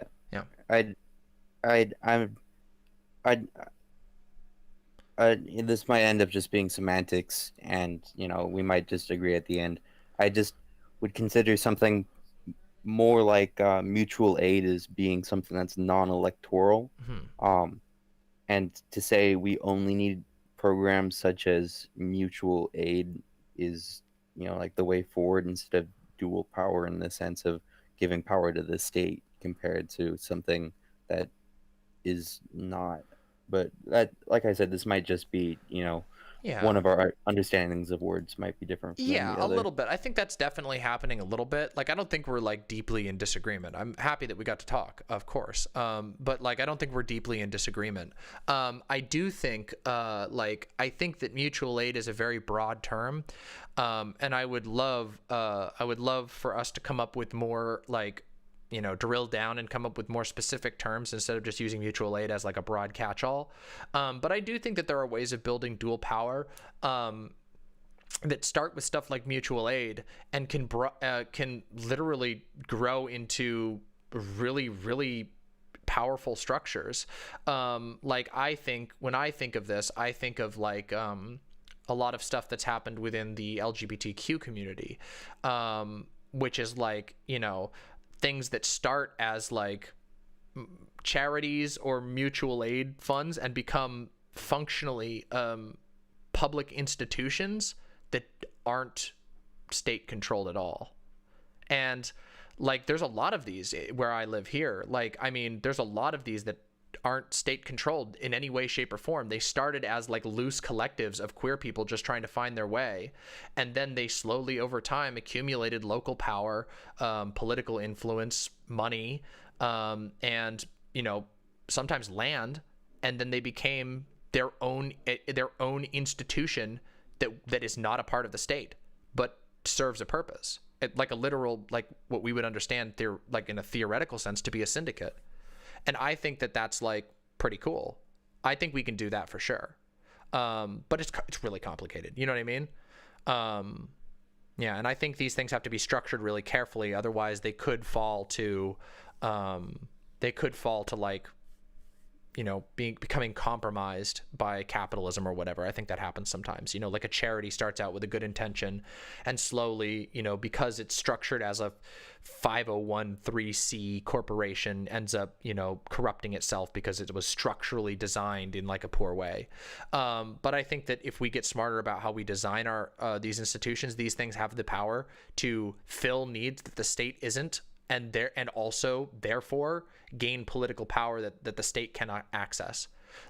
Again, sorry to ramble about this, but it's something I'm really interested in. But imagine if there was imagine just we get an Engels, okay? So a really rich Engels type person, a super rich person who's just super passionate about anarchism or whatever, and is willing to fund a bunch of democratically run co-op food kitchens or something like that. And those food kitchens are really successful, and the government just isn't feeding people. And so people just come to those food kitchens and they start supporting those food kitchens. And then those food kitchens become more than just food kitchens. They become places where lots of people come to buy, to buy and get food. You know, maybe it's like you get free food, but you can also contribute money if you have it. So people just start to use them instead of going to apply to SNAP. All of a sudden, there's a institution that has been built by the people, or, you know, with literally by the people, one of which who probably had access to some resource or another, but that's just a reality. Some people have access to resources and others don't.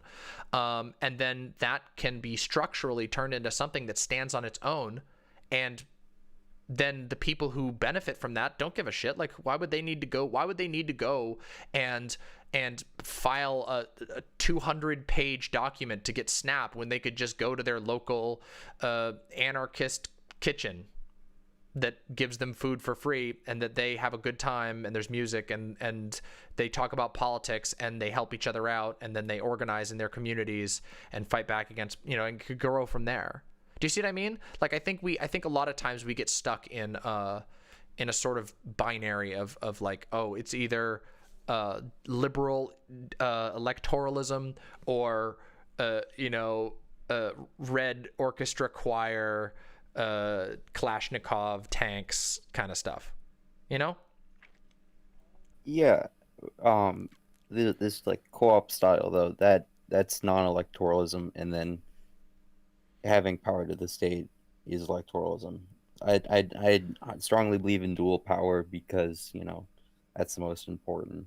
You know, if you can have, you know, as much power as possible, you know, you can keep things in check. Yeah, I agree with you, but you surely must recognize that right now the state does have power. Like, that's a fact. It's not whether we like it or not. They have power. It's backed up by massive force, and they will use that force in many cases. So it's not just a matter of us wanting it. It's just that, like, sometimes it's just a matter of fact that there is somebody who's holding the power, and that person needs to be pressured or replaced or whatever in order to break free that power, to yank the power out of their hands one way or another. And I would advocate for peaceful approaches to that because I think they're more effective in the modern era. But I certainly don't think that's the be all end all of political engagement, if that makes sense. Like, the point is like, I advocate for people to wrest power back from unjust institutions by whatever means they can and whatever means are most effective. And I happen to believe that the most effective way is sometimes to realize that you don't get to vote for you're not necessarily going to have a vote on a ballot about like voter suppression, but that doesn't mean you can't go straight to the person who's going to be signing the bill about voter suppression and make them feel horrible about it, make it impossible for them to actually sign that thing without dooming their own career. You see what I mean? Anyway, I think that's the core of our disagreement, is we kind of use the term differently, but I opened this segment by pointing out that everyone seems to use the term electoralism differently. So, yeah. Yeah. All right. Well, hey, thanks for coming on. Did you wanna drop any memes to the chat? Not really. Just keep your eyes on the media. That's all. Yeah, of course. Yeah. Absolutely. I mean, and keep your eyes and your donos on the good media. There you go. All right. Listen. Yeah. All right. Have a good day. I'll talk to you soon. See you around. See you in chat, really. Absolutely. Bye, Table Knife. Bye.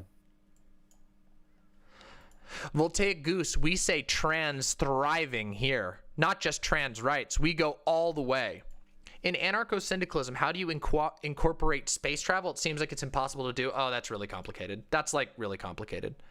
Hey, I'm checking in on YouTube chat. Hi, YouTube chat. If you're enjoying the stream, please slap the subscribe button, ring the bell, and give me a like, because I would love to have you come back in the future, and the likes help boost me in the algorithm, which is awesome as hell.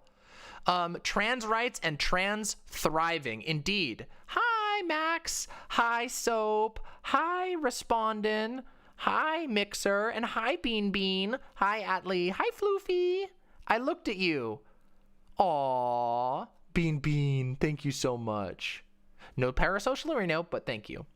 Hi, Jason Sanderson, trans rights and trans thriving. Aw, thank you, Ivy. All right, I'm going back to site chat now. Hi, site chat. Oh, wait, I missed something. I missed a dono. I need to look at the super chats. How do I see this? Super chats, here we go.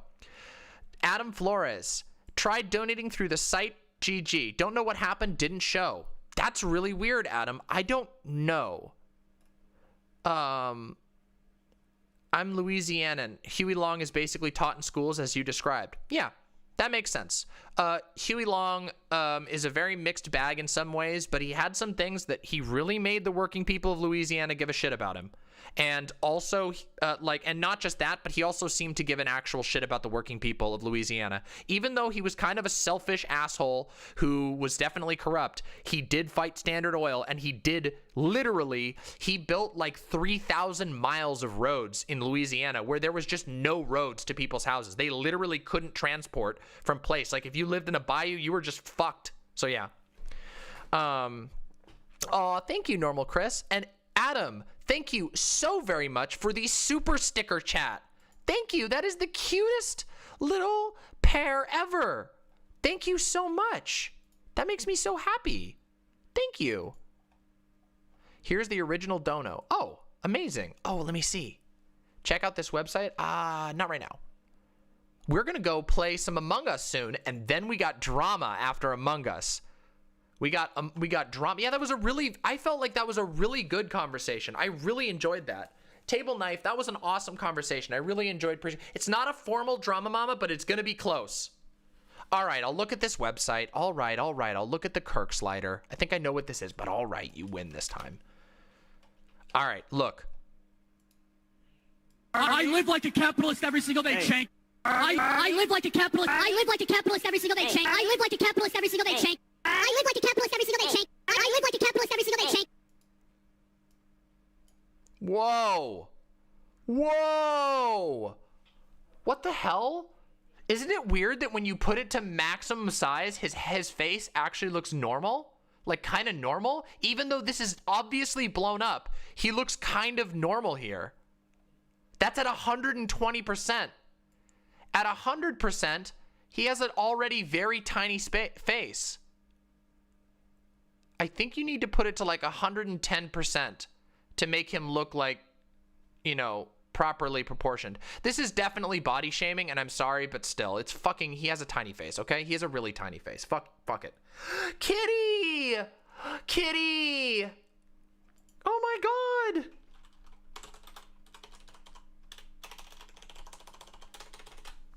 Yay, I posted. Look, I did an Instagram post. Yay! Kitty with a shirt. So cute. Anyway, what were we talking about before? Oh yeah, we were talking about Trump bullshit, weren't we? We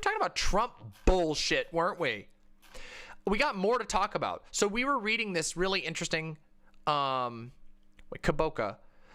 Mr. Needles, that's so cute. Kaboka says, I watched the Bree Sam debate, and it's not quite as bad as I anticipated. I thought Brianna was wrong, but her points made some sense to me, as opposed to Jimmy, who's just a lunatic. Okay, well, yes. We will watch that. I don't know anything about it. I saw one clip, but I love Sam Seder, and I'm really interested to see the debate. So we'll talk all about it. We'll watch it. We'll go over it. We'll pause. We'll go, bleh, we'll get distracted. We'll do all the fun shit that you come to my streams for.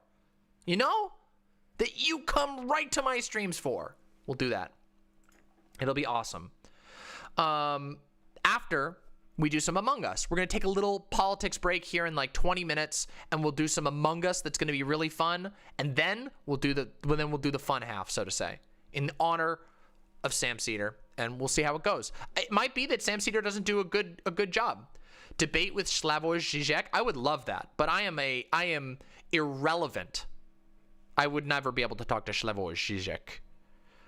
It says a lot about the online left that some people on Twitter were like, Lamau, Sam Seder getting owned. What a dishonest grifter. Lamau, he got suplexed. Okay, guys, everyone. Sam Seder is unironically incredibly important to the American left.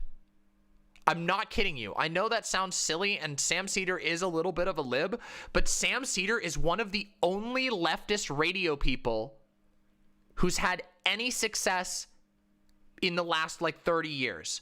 And he's literally launched the careers of so many genuine leftists. And I mean that. Like, his producer, one of his producers was Michael Brooks. One of his other producers is the creator of the Antifada. One of his other producers is the creator of Literary Hangover, which reads revolutionary literature and analyzes it. Like, come on.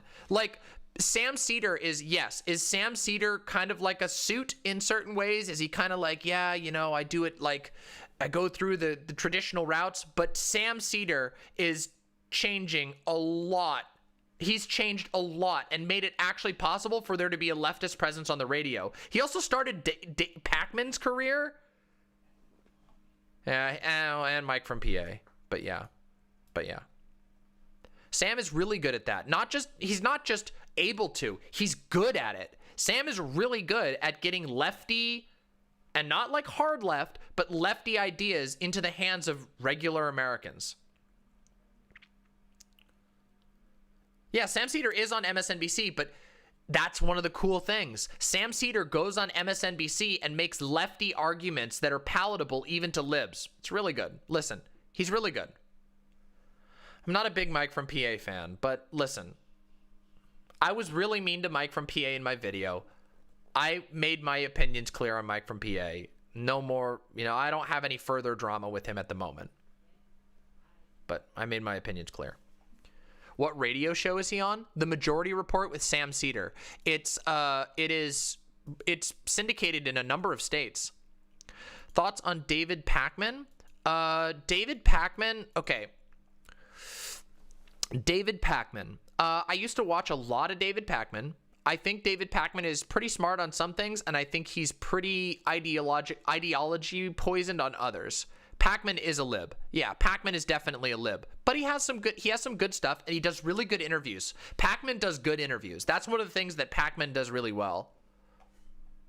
He does good interviews. He did an interview with Vosh recently. You're trying to wake Zan up for Among Us? Zan, wake up! Zan, you gotta get up! How is it gonna be my face when I'm sus? When the imposter is sus if we don't have Zan? What the fuck? Who's gonna rage out? Who's gonna rage out? Isn't it weird that some copy channels turned a bit too full-on fascist within the past few months?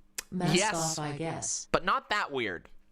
It is kind of strange, but if you know cops, then you understand it. Thank you very much, Adam Flores. Thank you so much. Wake up, Chrono. The fair is today. Yeah,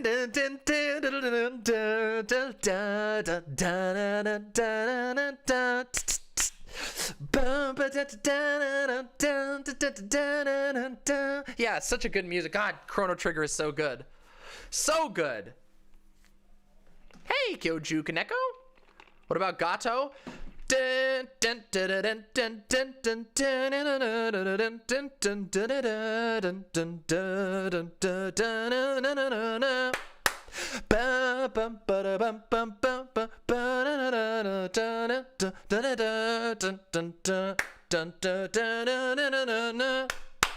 you go.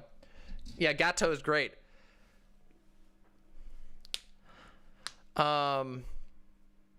Would you pay for David Pakman's OnlyFans? Pakman. Oh yeah, Sam Seder was really influential on David Pakman's start. Is Jimmy Dore just a shitlib or a lunatic grifter like Vosh says? I think he's a grifter. That's always been my takeaway from Dore. I don't know, like, I've never talked to Jimmy Dore personally, but from everything I've seen of what he creates, he definitely seems like a grifter. Anyway, would you say that the U.S. is the most imperialist state ever? The most imperialist? Maybe. That's really hard. That sounds like, it's difficult. I ask this to every streamer I've consistently subbed to, so I will ask you too. What do you think about Gundam? shining finger. Da da da da da da da da da da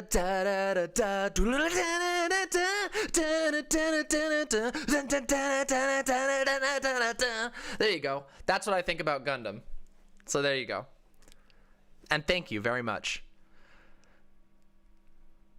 Yeah. Listen, there's some really good Gundam. I haven't seen all of it, but the stuff I've seen I've really loved. And that song was one of the, I think the first CD I ever burned had Vegeta's music and the Gundam Shining Finger da da da da da da da, that one. And the that one. Anyway, whatever. All right, listen. All right, listen. Is it time? Is it time? The one where it goes Banjo-Tooie is a fucking good game. Banjo-Tooie is really good, Adam Flores. Game. Banjo-Tooie. You can't change my mind. Banjo-Tooie is really good. Yeah. No, Silence. No way. Cell was cool, though. Like, Cell... Oh, God. Cell is such a cool villain. I love Cell. Oh, Majora's Mask has so much good music. Dun dun dun dun dun dun dun dun dun dun bum bum bum bum bum bum bum bum bum bum bum bum bum bum bum dun dun dun dun dun dun dun dun. That. I've never seen MHA. There's a Majora's Mask musical? What? Oh my God. Oh, I can't show it to you. Fine, I know. Listen, everybody. Look, I'll do it again. I know I show this all the time, but you'll have to forgive me. You'll have to forgive me. I show this all the time. It's relevant. This is the tattoo that's on my back. Look, this is the Song of Healing. This is the tattoo that's on my back. I showed it on stream the other day. But I have a weird shirt on, so it's hard for me to show it. Yeah, this is the Song of Healing right here. Yeah, so there you go. Big rigs over the road racing. All right, wait, listen. We're getting so distracted. We got to get undistracted because it's about time to become sus. Hold on, I need to prep. It's time. It's almost time to become sus. Wait a second. I have to put myself in the middle so that the code doesn't leak. And then I can return to big. Can we please focus? Well, we don't actually have to now because we only have 5 minutes. So thanks to all of the awesome conversation with chat. How long will Among Us? Among Us usually goes for about an hour and a half or so. We usually play for about an hour and a half. We'll talk more about it after. Don't worry, we're going to have plenty of time. My streams always go real long. We're going to have all kinds of fun content coming. Behold, the baby, Among Us, a chungus. I made my partner mad at me this morning because I kept saying a chungus. Baby. Banjo-Tooie stream. I don't know. Maybe someday. I need to get a big. More baby. Baby, what a cutie. Oh my God, what a cute baby. Oh my God. I love this baby.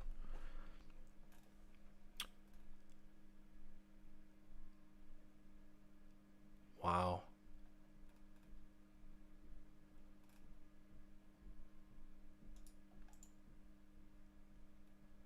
Holy shit. By the way, about PeerTube, not yet, Aerata. I have them on my list to look at. I need to look at them. Yeah. Wait, Yoda. We got Yoda? Yodies. Aw, we broke the combo. Combo broken. Holy shit. Look at this, by the way. Look at this. Just real quick before we go do a chungus in 1 minute. Look at this shit. Holy fuck. There's so much shit. Complaint and demand for jury trial. And then look down here. Factual allegations. They have so many factual allegations. Holy shit. What What's this? What's this? Demonification. More experiments in demonification. Oh, God! Oh, no! It's so cursed! It doesn't work well! Oh, no! Holy shit! Ah! It doesn't work! His genetics were too weak to handle the hell power. That's not Worf. That's Blurstiny. Yikers, if you ask me. What? Yeah, exactly. Holy shit. All right, it's time. It's time, everybody. The time has come for us to Among Us. It's Among Us time. Among Us time. It's Among Us time. Among Us time. I'm ready. Looks like a snail. He does. Zan won't wake up. Zan, get up. It's 5 p.m. It's 5 p.m. What the? Coffee? Coffee is good. Did you put it in the coldest water bottle ever? Link in the description. Very cold. Does it work for hot stuff too, or does it only work for cold stuff? Oof. Do I eat my sunflower seeds with or without the shells? I don't like sunflower seeds that much. I like pumpkin seeds. Oh, hey, look, people are talking. Hello. Oh shit. Hi. I'm live, so don't say any slurs or whatever, you know, the meme. Oh right, sorry. No slurs, got it. It's okay. I know you were just getting ready to drop one, Mary. I was gonna fire off a whole string of slurs, so You were thank you. loading up the big one. Yeah. Yeah. Y'all have fun. Bye.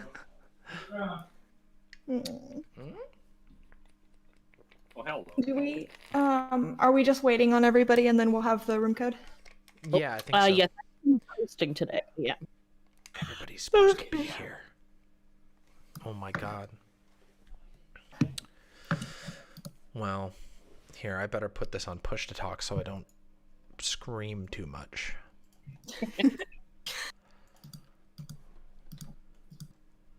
It's been an interesting... I had a really fun stream yesterday.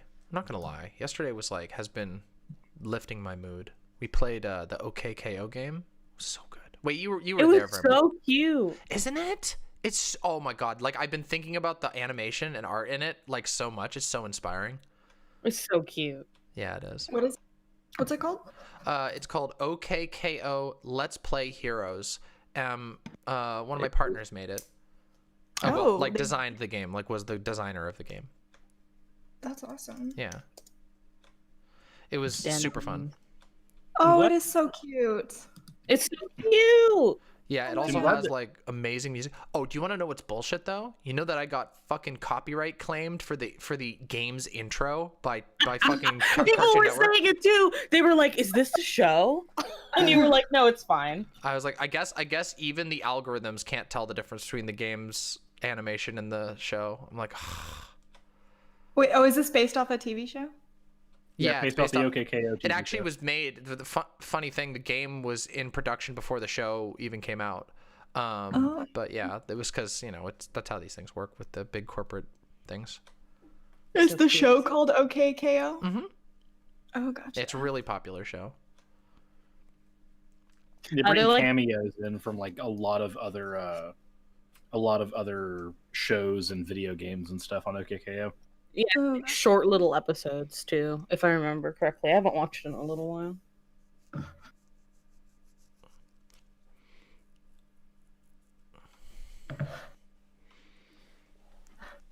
I'm glad you were able to enjoy your stream, Demon Mama. My stream was trying to figure out why in the hell this one dude could make the argument that people are objects so that he could justify objectifying women for an entire blog. Nice. love that. Wow. That is like that seems like the Which weirdest object? way. I've He- seen he- us compared to cars, toasters. Which one was it? He made so his argument went like this: there are objects, and then there are animate objects, and then inanimate objects. Animate objects include humans.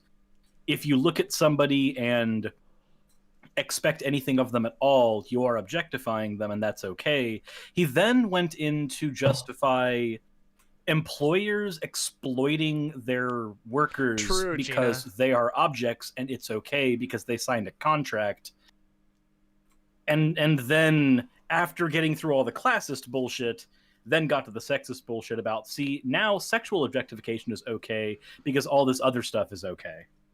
What a big brain. This sounds like a really stupid way of trying to justify that. Like, I feel like there's like 20 different logical ways that you could try to justify, like, I don't know, objectifying women that doesn't involve you trying to define all humans as objects. Like, I don't know. Doesn't that seem like such a weird way? I don't know. That seems like a really roundabout way of doing it. Really quick, who's live? Is it just Demon Mama right now? I'm live, yes. I think it's just Demon Mama. What the? Holy Stream, shit. Merrick? So much more respect for people if they were like, listen, I just want to fuck. I don't like women and I don't respect them. I would be like, okay, great. I know your priority. That's how I felt this morning in that fucking conversation Vosh was having. Exactly that. What's that? Wow, Rory has a snap of Vosh saying exactly that. It's a picture of Vosh with the caption, "Oh, I don't respect women." No, it's I don't care about women, and it's in a fucking Winco parking lot. What the fuck? College. What is that? It's Jean Le Jolie is the women are stupid and I don't respect them. That's right. I just have Show sex me your with genitals. them. Show me your genitals. Show me your genitals. A classic. Jesus. Yeah, no. Riley Renee. It's okay. I wish that I wish, like, God, I fucking hate abortion debates. They're the most stupid, like the most frustrating and stupid and waste of time conversations ever, because I know, like, again, like, there are all kinds of people who come up with extremely exhausting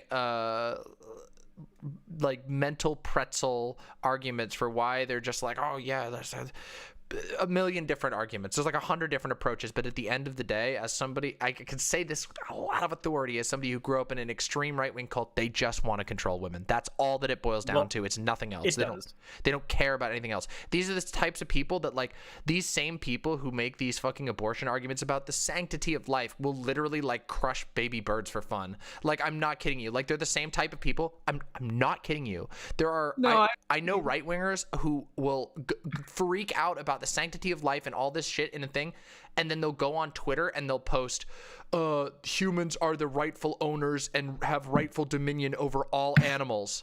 And it's like, can you square those for me, please? Like, I would love to know.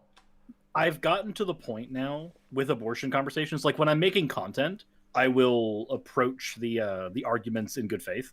But if I'm looking in my comment section and I have an opportunity to be a toxic motherfucker, my response basically boils down to, oh yeah, no, I just want to kill babies. I will literally rollerblade with dead babies. If that is the thing that upsets you, argue in comments. Then sure.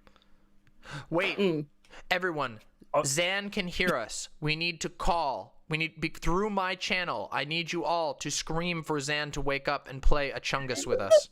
Riley. Is he sleeping? Zan, wake up. We are calling for you. Zan, we are calling for you. The people of the Murder Mondays need you. You are our only hope.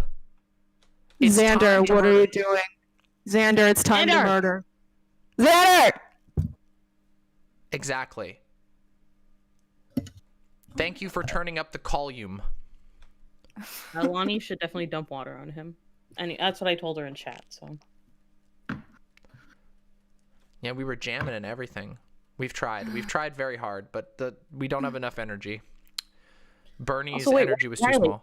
How do you say motherfucker? What do you mean? I imagine putting the emphasis on fuck. No. I just say it without like the just motherfucker. It's just not as hard. Why? Okay. What do you mean? It's not as satisfying. It's my accent. What do you mean? I can't control it. It's not my fault. I mean, just do it better. I don't know. Motherfucker. It's like the R. It's like, oof. That's not like the main word we have over here. We have other words to call people. Oh, yeah. You guys can call people cunt. Yeah, we can. It's pretty fun. We can too. When I do it, we can too if you don't give a shit. I mean, yeah, you can, yeah. But I feel like it's a bit more. I feel like it's a bit different over there, you know? Like, Definitely has there's different like context. 40 different ways you can use the word cunt over here. No, when I do it, it's Merrick. Stop being aggressive. We're in a Target. Yeah, it's like way more offensive. I've been called a cunt by a Target employee before. Me and my friends were kicking some soccer balls around the fucking place with like them soccer balls and shit. Okay, well, sounds like you were kind of being a cunt in a Target, though. No. I was. But look, I was like early teens, like what, 14? So my photo. You're basically 16 right now, so I don't know. What do you mean I'm basically 16? I'm like 19 almost. Do I need to exit this call? Oh, okay. All right. If you just flip the 9 around, then it's worse. What does that mean? Wait, are we? I'm sorry. wait. Did you say flip the 6 and the 9 around? What is happening right now? Flip the 9. I need to leave this conversation. He said he's not 16, he's 19. It's the sex number. But if you flip the 9 around, now it's 16. Very nice. Very nice. Yeah, you just flip it upside down. 16-year-old me was a while ago. That was a whole different kind of person. Last year, yeah, I know. Last year? What do you mean? I am 12, and what is this? I'm 12, not 8. Yeah, you guys being ageist. Come on. Look, if you're not 18, then you're 12. That's problematic. Well, I am 18, so fuck you. Wait, Riley, are you 19? If you're not 25, you're 12. Almost in my 19. opinion. Fuck you. Oh my god. No, you're turning 19 this year. Yeah. God, Oh, you're so young. I There feel are 7,000 only years two old. ages on the internet: 12 and boomer. Yeah, I was gonna say I'm a full-on boomer. If this person is 18, I have to get out of Yeah, here. Riley, I thought I you were turned- turning 20. Oh, okay, Turned fine. I'm gonna leave the chat. 28 this year. Oh.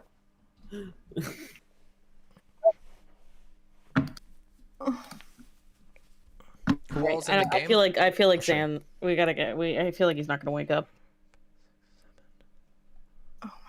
We have so many people in this chat, and half of them never show up. I know, we right? Need to we need to heckle them more. Why are there like 30 people in this Discord? Vermin, What? could you DM me your Steam profile so I can add you, because I Bratterhall? actually don't have you as a friend on Steam. Yeah.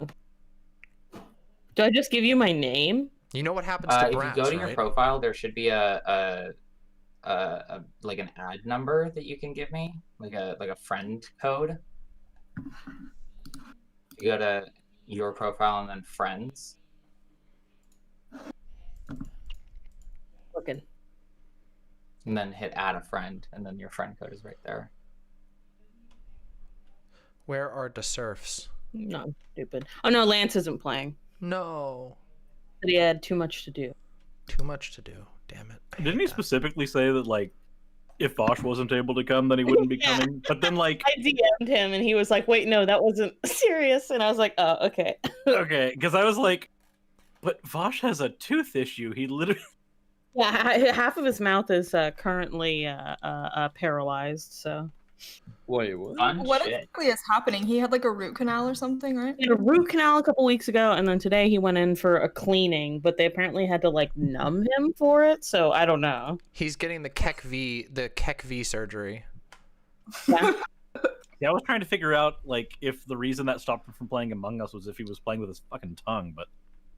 Just because his mouth hurts. So. Mm.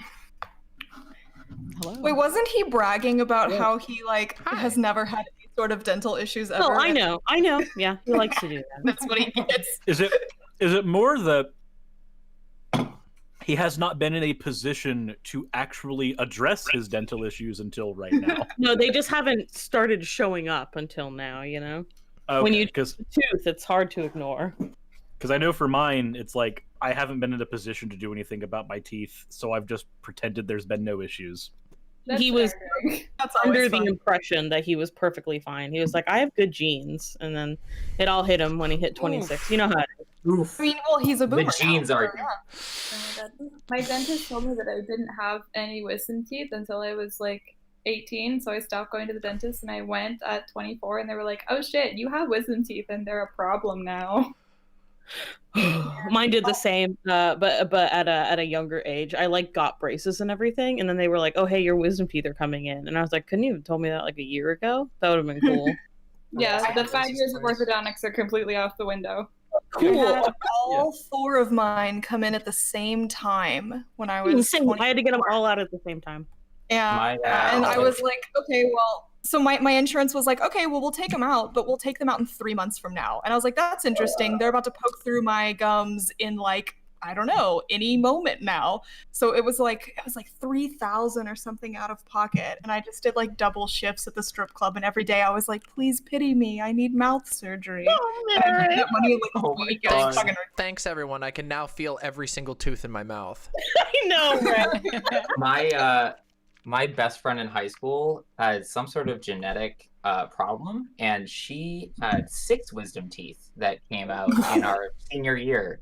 No. And I remember her FaceTiming me from the hospital after she was done with her surgery, and her face was at least twice as big as it normally was. Like she looked like a full-on, I still have my wisdom teeth, but I had chipmunk hoarding for the winter.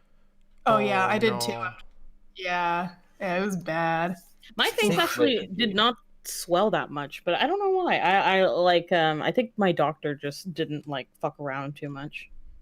The last dental thing that I had was supposed to be pretty simple, but the Novocaine shot or whatever made one side of my face swell up so much that it was hilarious. It was like, we got a boomer over here. It was gonna blow half my head was gonna blow up. It was so bad. I hate that shit. But just one though, not both just of one them. side, not both sides, just one side. I don't know what happened. My body was just like, this is the side that's going to swell. I'm like, fuck. Lonnie said she thinks Xander is about to get up. Do we want to play one game with 9 and see if he gets out of bed by then? Sure, I'm okay with that. I have someone that we can invite, like a personal friend or whatever. If we need a well, I know Xander does plan on playing. He just is still in bed. So that's why I'm thinking if we do one, he might be ready by then. For some people it is, but not for everyone, right? Yeah, I mean, sure. Just most people. Yeah, I can. Who wants to host? I don't know what I'm doing with that. So I don't know if I could host, but I don't know if the options that we normally use are default, or if I would have to change options. Apparently Zan is having his coffee now, so he'll be ready if we play around now. Is it morning time for him? No, it's 5 p.m. here. He has a new sleep schedule where he wakes up at 8 p.m. and then he streams at 11 a.m. or something. I hate him. What? Yeah. What? Amazing. Yeah. I hate him so much. When does he I shouldn't host because I was not planning on playing for super long. I finally just decided to host. Get in here, you fuckers. Thank you. Oh, hide it if you're streaming. I'm not streaming right now. I did 4 hours of streaming earlier. I'm fine to just chill out this time and let other people stream. Hold on a second, everyone. Yo, I got red. Fuck yeah, baby.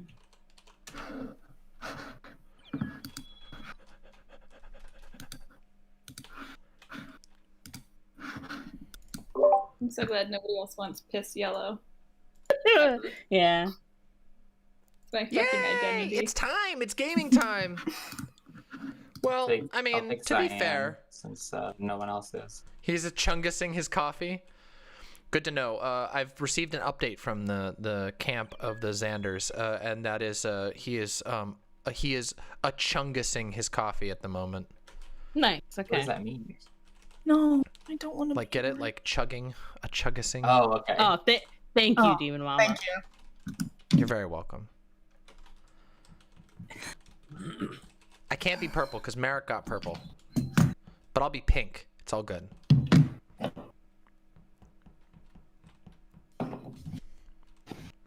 So, go ahead. I was just gonna say, I think next week, if everybody's okay with it, we should totally try using the proximity chat mod. Xander! I'm dying. There's horns? I didn't know there were horns. Hi, Sam. Well, you're not. Good morning. That. Good morning, everyone. I have a baby. I planned on These are my imps. I planned on sleeping in for a few more hours, but then Lonnie woke me up and was like, "Hey, You it's told Among us you would play." Yeah, I know. I forgot that today was Among Us Day, and so my girlfriend woke me up and was like, "Hey, it's Among Us time," and I was like, and then she like turned the volume up on the TV to this stream of all of you here, and I got guilty and forced myself to wake up. Yeah, you told us you'd be here, Murder man. Mondays. I'm Murder sorry. Mondays are always really fun. All right, get the code in, buddy. Yeah, hold on. I gotta fucking reinstall Among Us. It takes like 10 seconds because it's like 251. Oh yeah, we'll see if we can get the second rage quit. I got falsely accused of being the killer one game, and that was it. All right. Oh, welcome to my life. That's all. Well, okay, Demon Mama, you're basically just said third that? imposter. Listen, that was only one time, and that was because they were being so sus. No, that was every game. So I'm just gonna say this. I'm glad to know that Zan's pattern of behavior in video games is identical across all of them, because the last time we played League of Legends, he did the same thing. Did he rage uninstall? Okay, but League of Legends, like rage uninstalling the game is like an act of self-preservation. No, That's it is. self-care. That's Honestly, self-care. I have played League for the last 8 years. That's self-care. I've almost broken my keyboard playing League. I hate that game so much. I played it earlier today, and it's so terrible. I've broken keyboards and mice playing League, but I have never once rage uninstalled it. Yeah, not in 10 years. Rage uninstalling is the most common form of raging at League, I feel like. As a matter of fact, my chat wanted to know what your thoughts about CS:GO are. Tell whoever asked that I know exactly why they asked it. I know who they are, and I'm going to find them. Okay, wait, we're missing one person. Is it just Denims? I think it's Denims. Denims. The reason I can tell we don't have Denims, Atlas has Denims color. Oh, do I? That's true. I'm forced to be white. Wow. White. That's unfortunate. Imagine my being least white favorite in color. 2021. Bitcoins. There we go. Do we have a Denim? I believe so. Hold on, I have to turn on I have to turn on push to talk. Oops. Oops. Well, I'm a crewmate.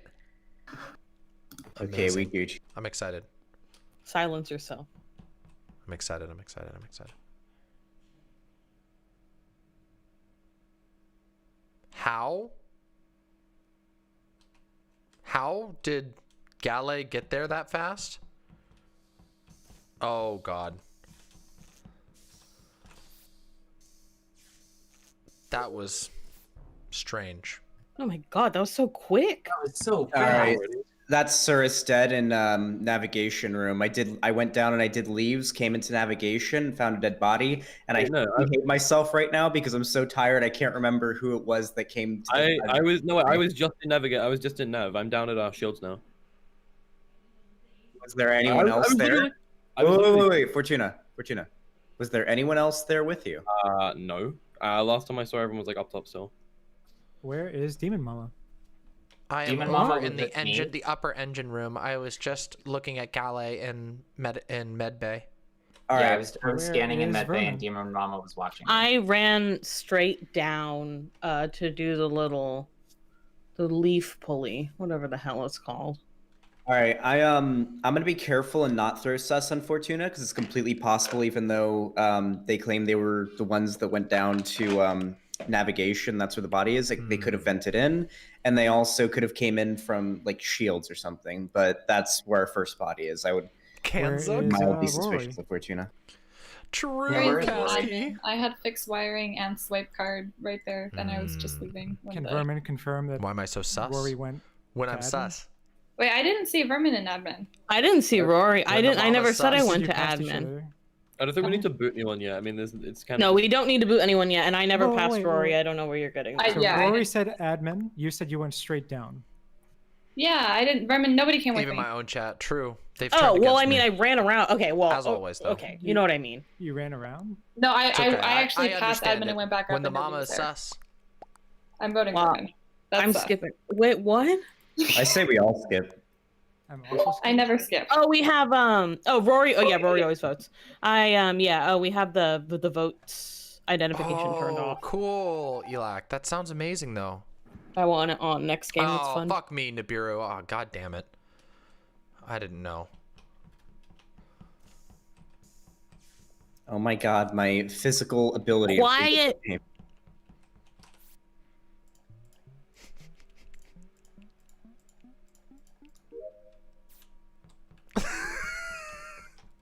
Oh no. Shut up. That was good. That was great.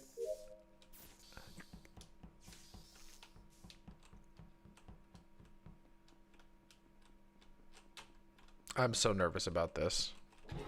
What? What? That was from so far away. Hello? What the fuck? Oh my god, you died.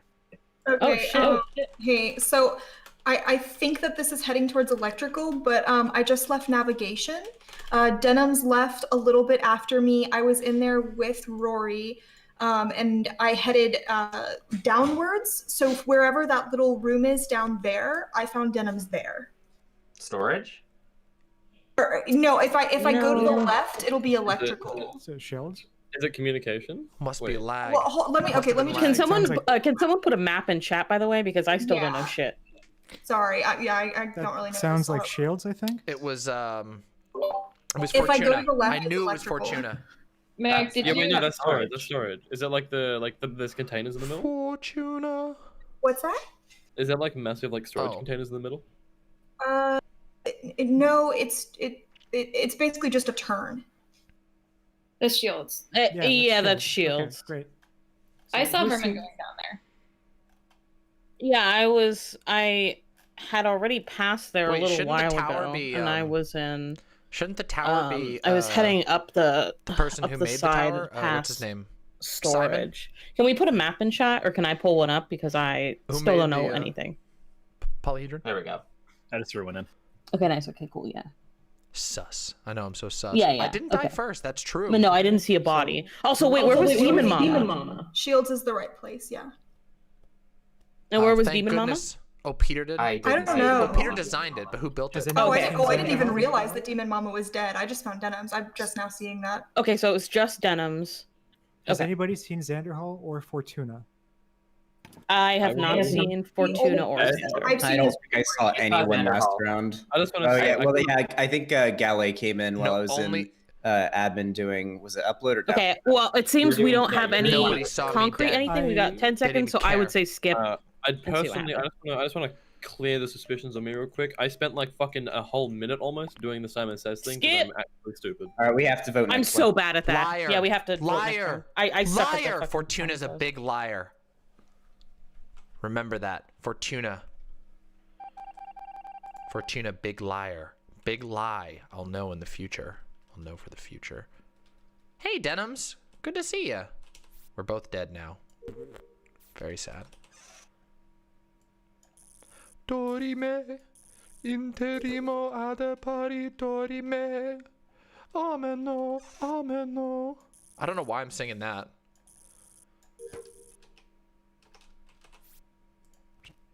Doing my tasks. Always with the tasks. Look at me, always. Ameno, ameno, latire. It's a bomb. Yeah, first try. Cause I'm a ghost. It's cause I am the prol, I am the space prol, I'm the space ghost. The ghost always does her tasks on time. I do such a good job. I'm so good at. Oh, that's over in like the bottom engine. Oh shit, I was just Space with Ghost Xander Coast and to Yeah, Coast. Vermin was with me in electrical. We just fixed electric. Yeah. All right, we have to vote here. At least somebody, because if not, then Killer wins next round. Coast to coast AM. I saw Okay, my where- shit where- in It's nav. real shit. I'm in navigation. I Where's passed by everyone else? Nerd. Like I said. Oh, sorry, Riley. What were you saying?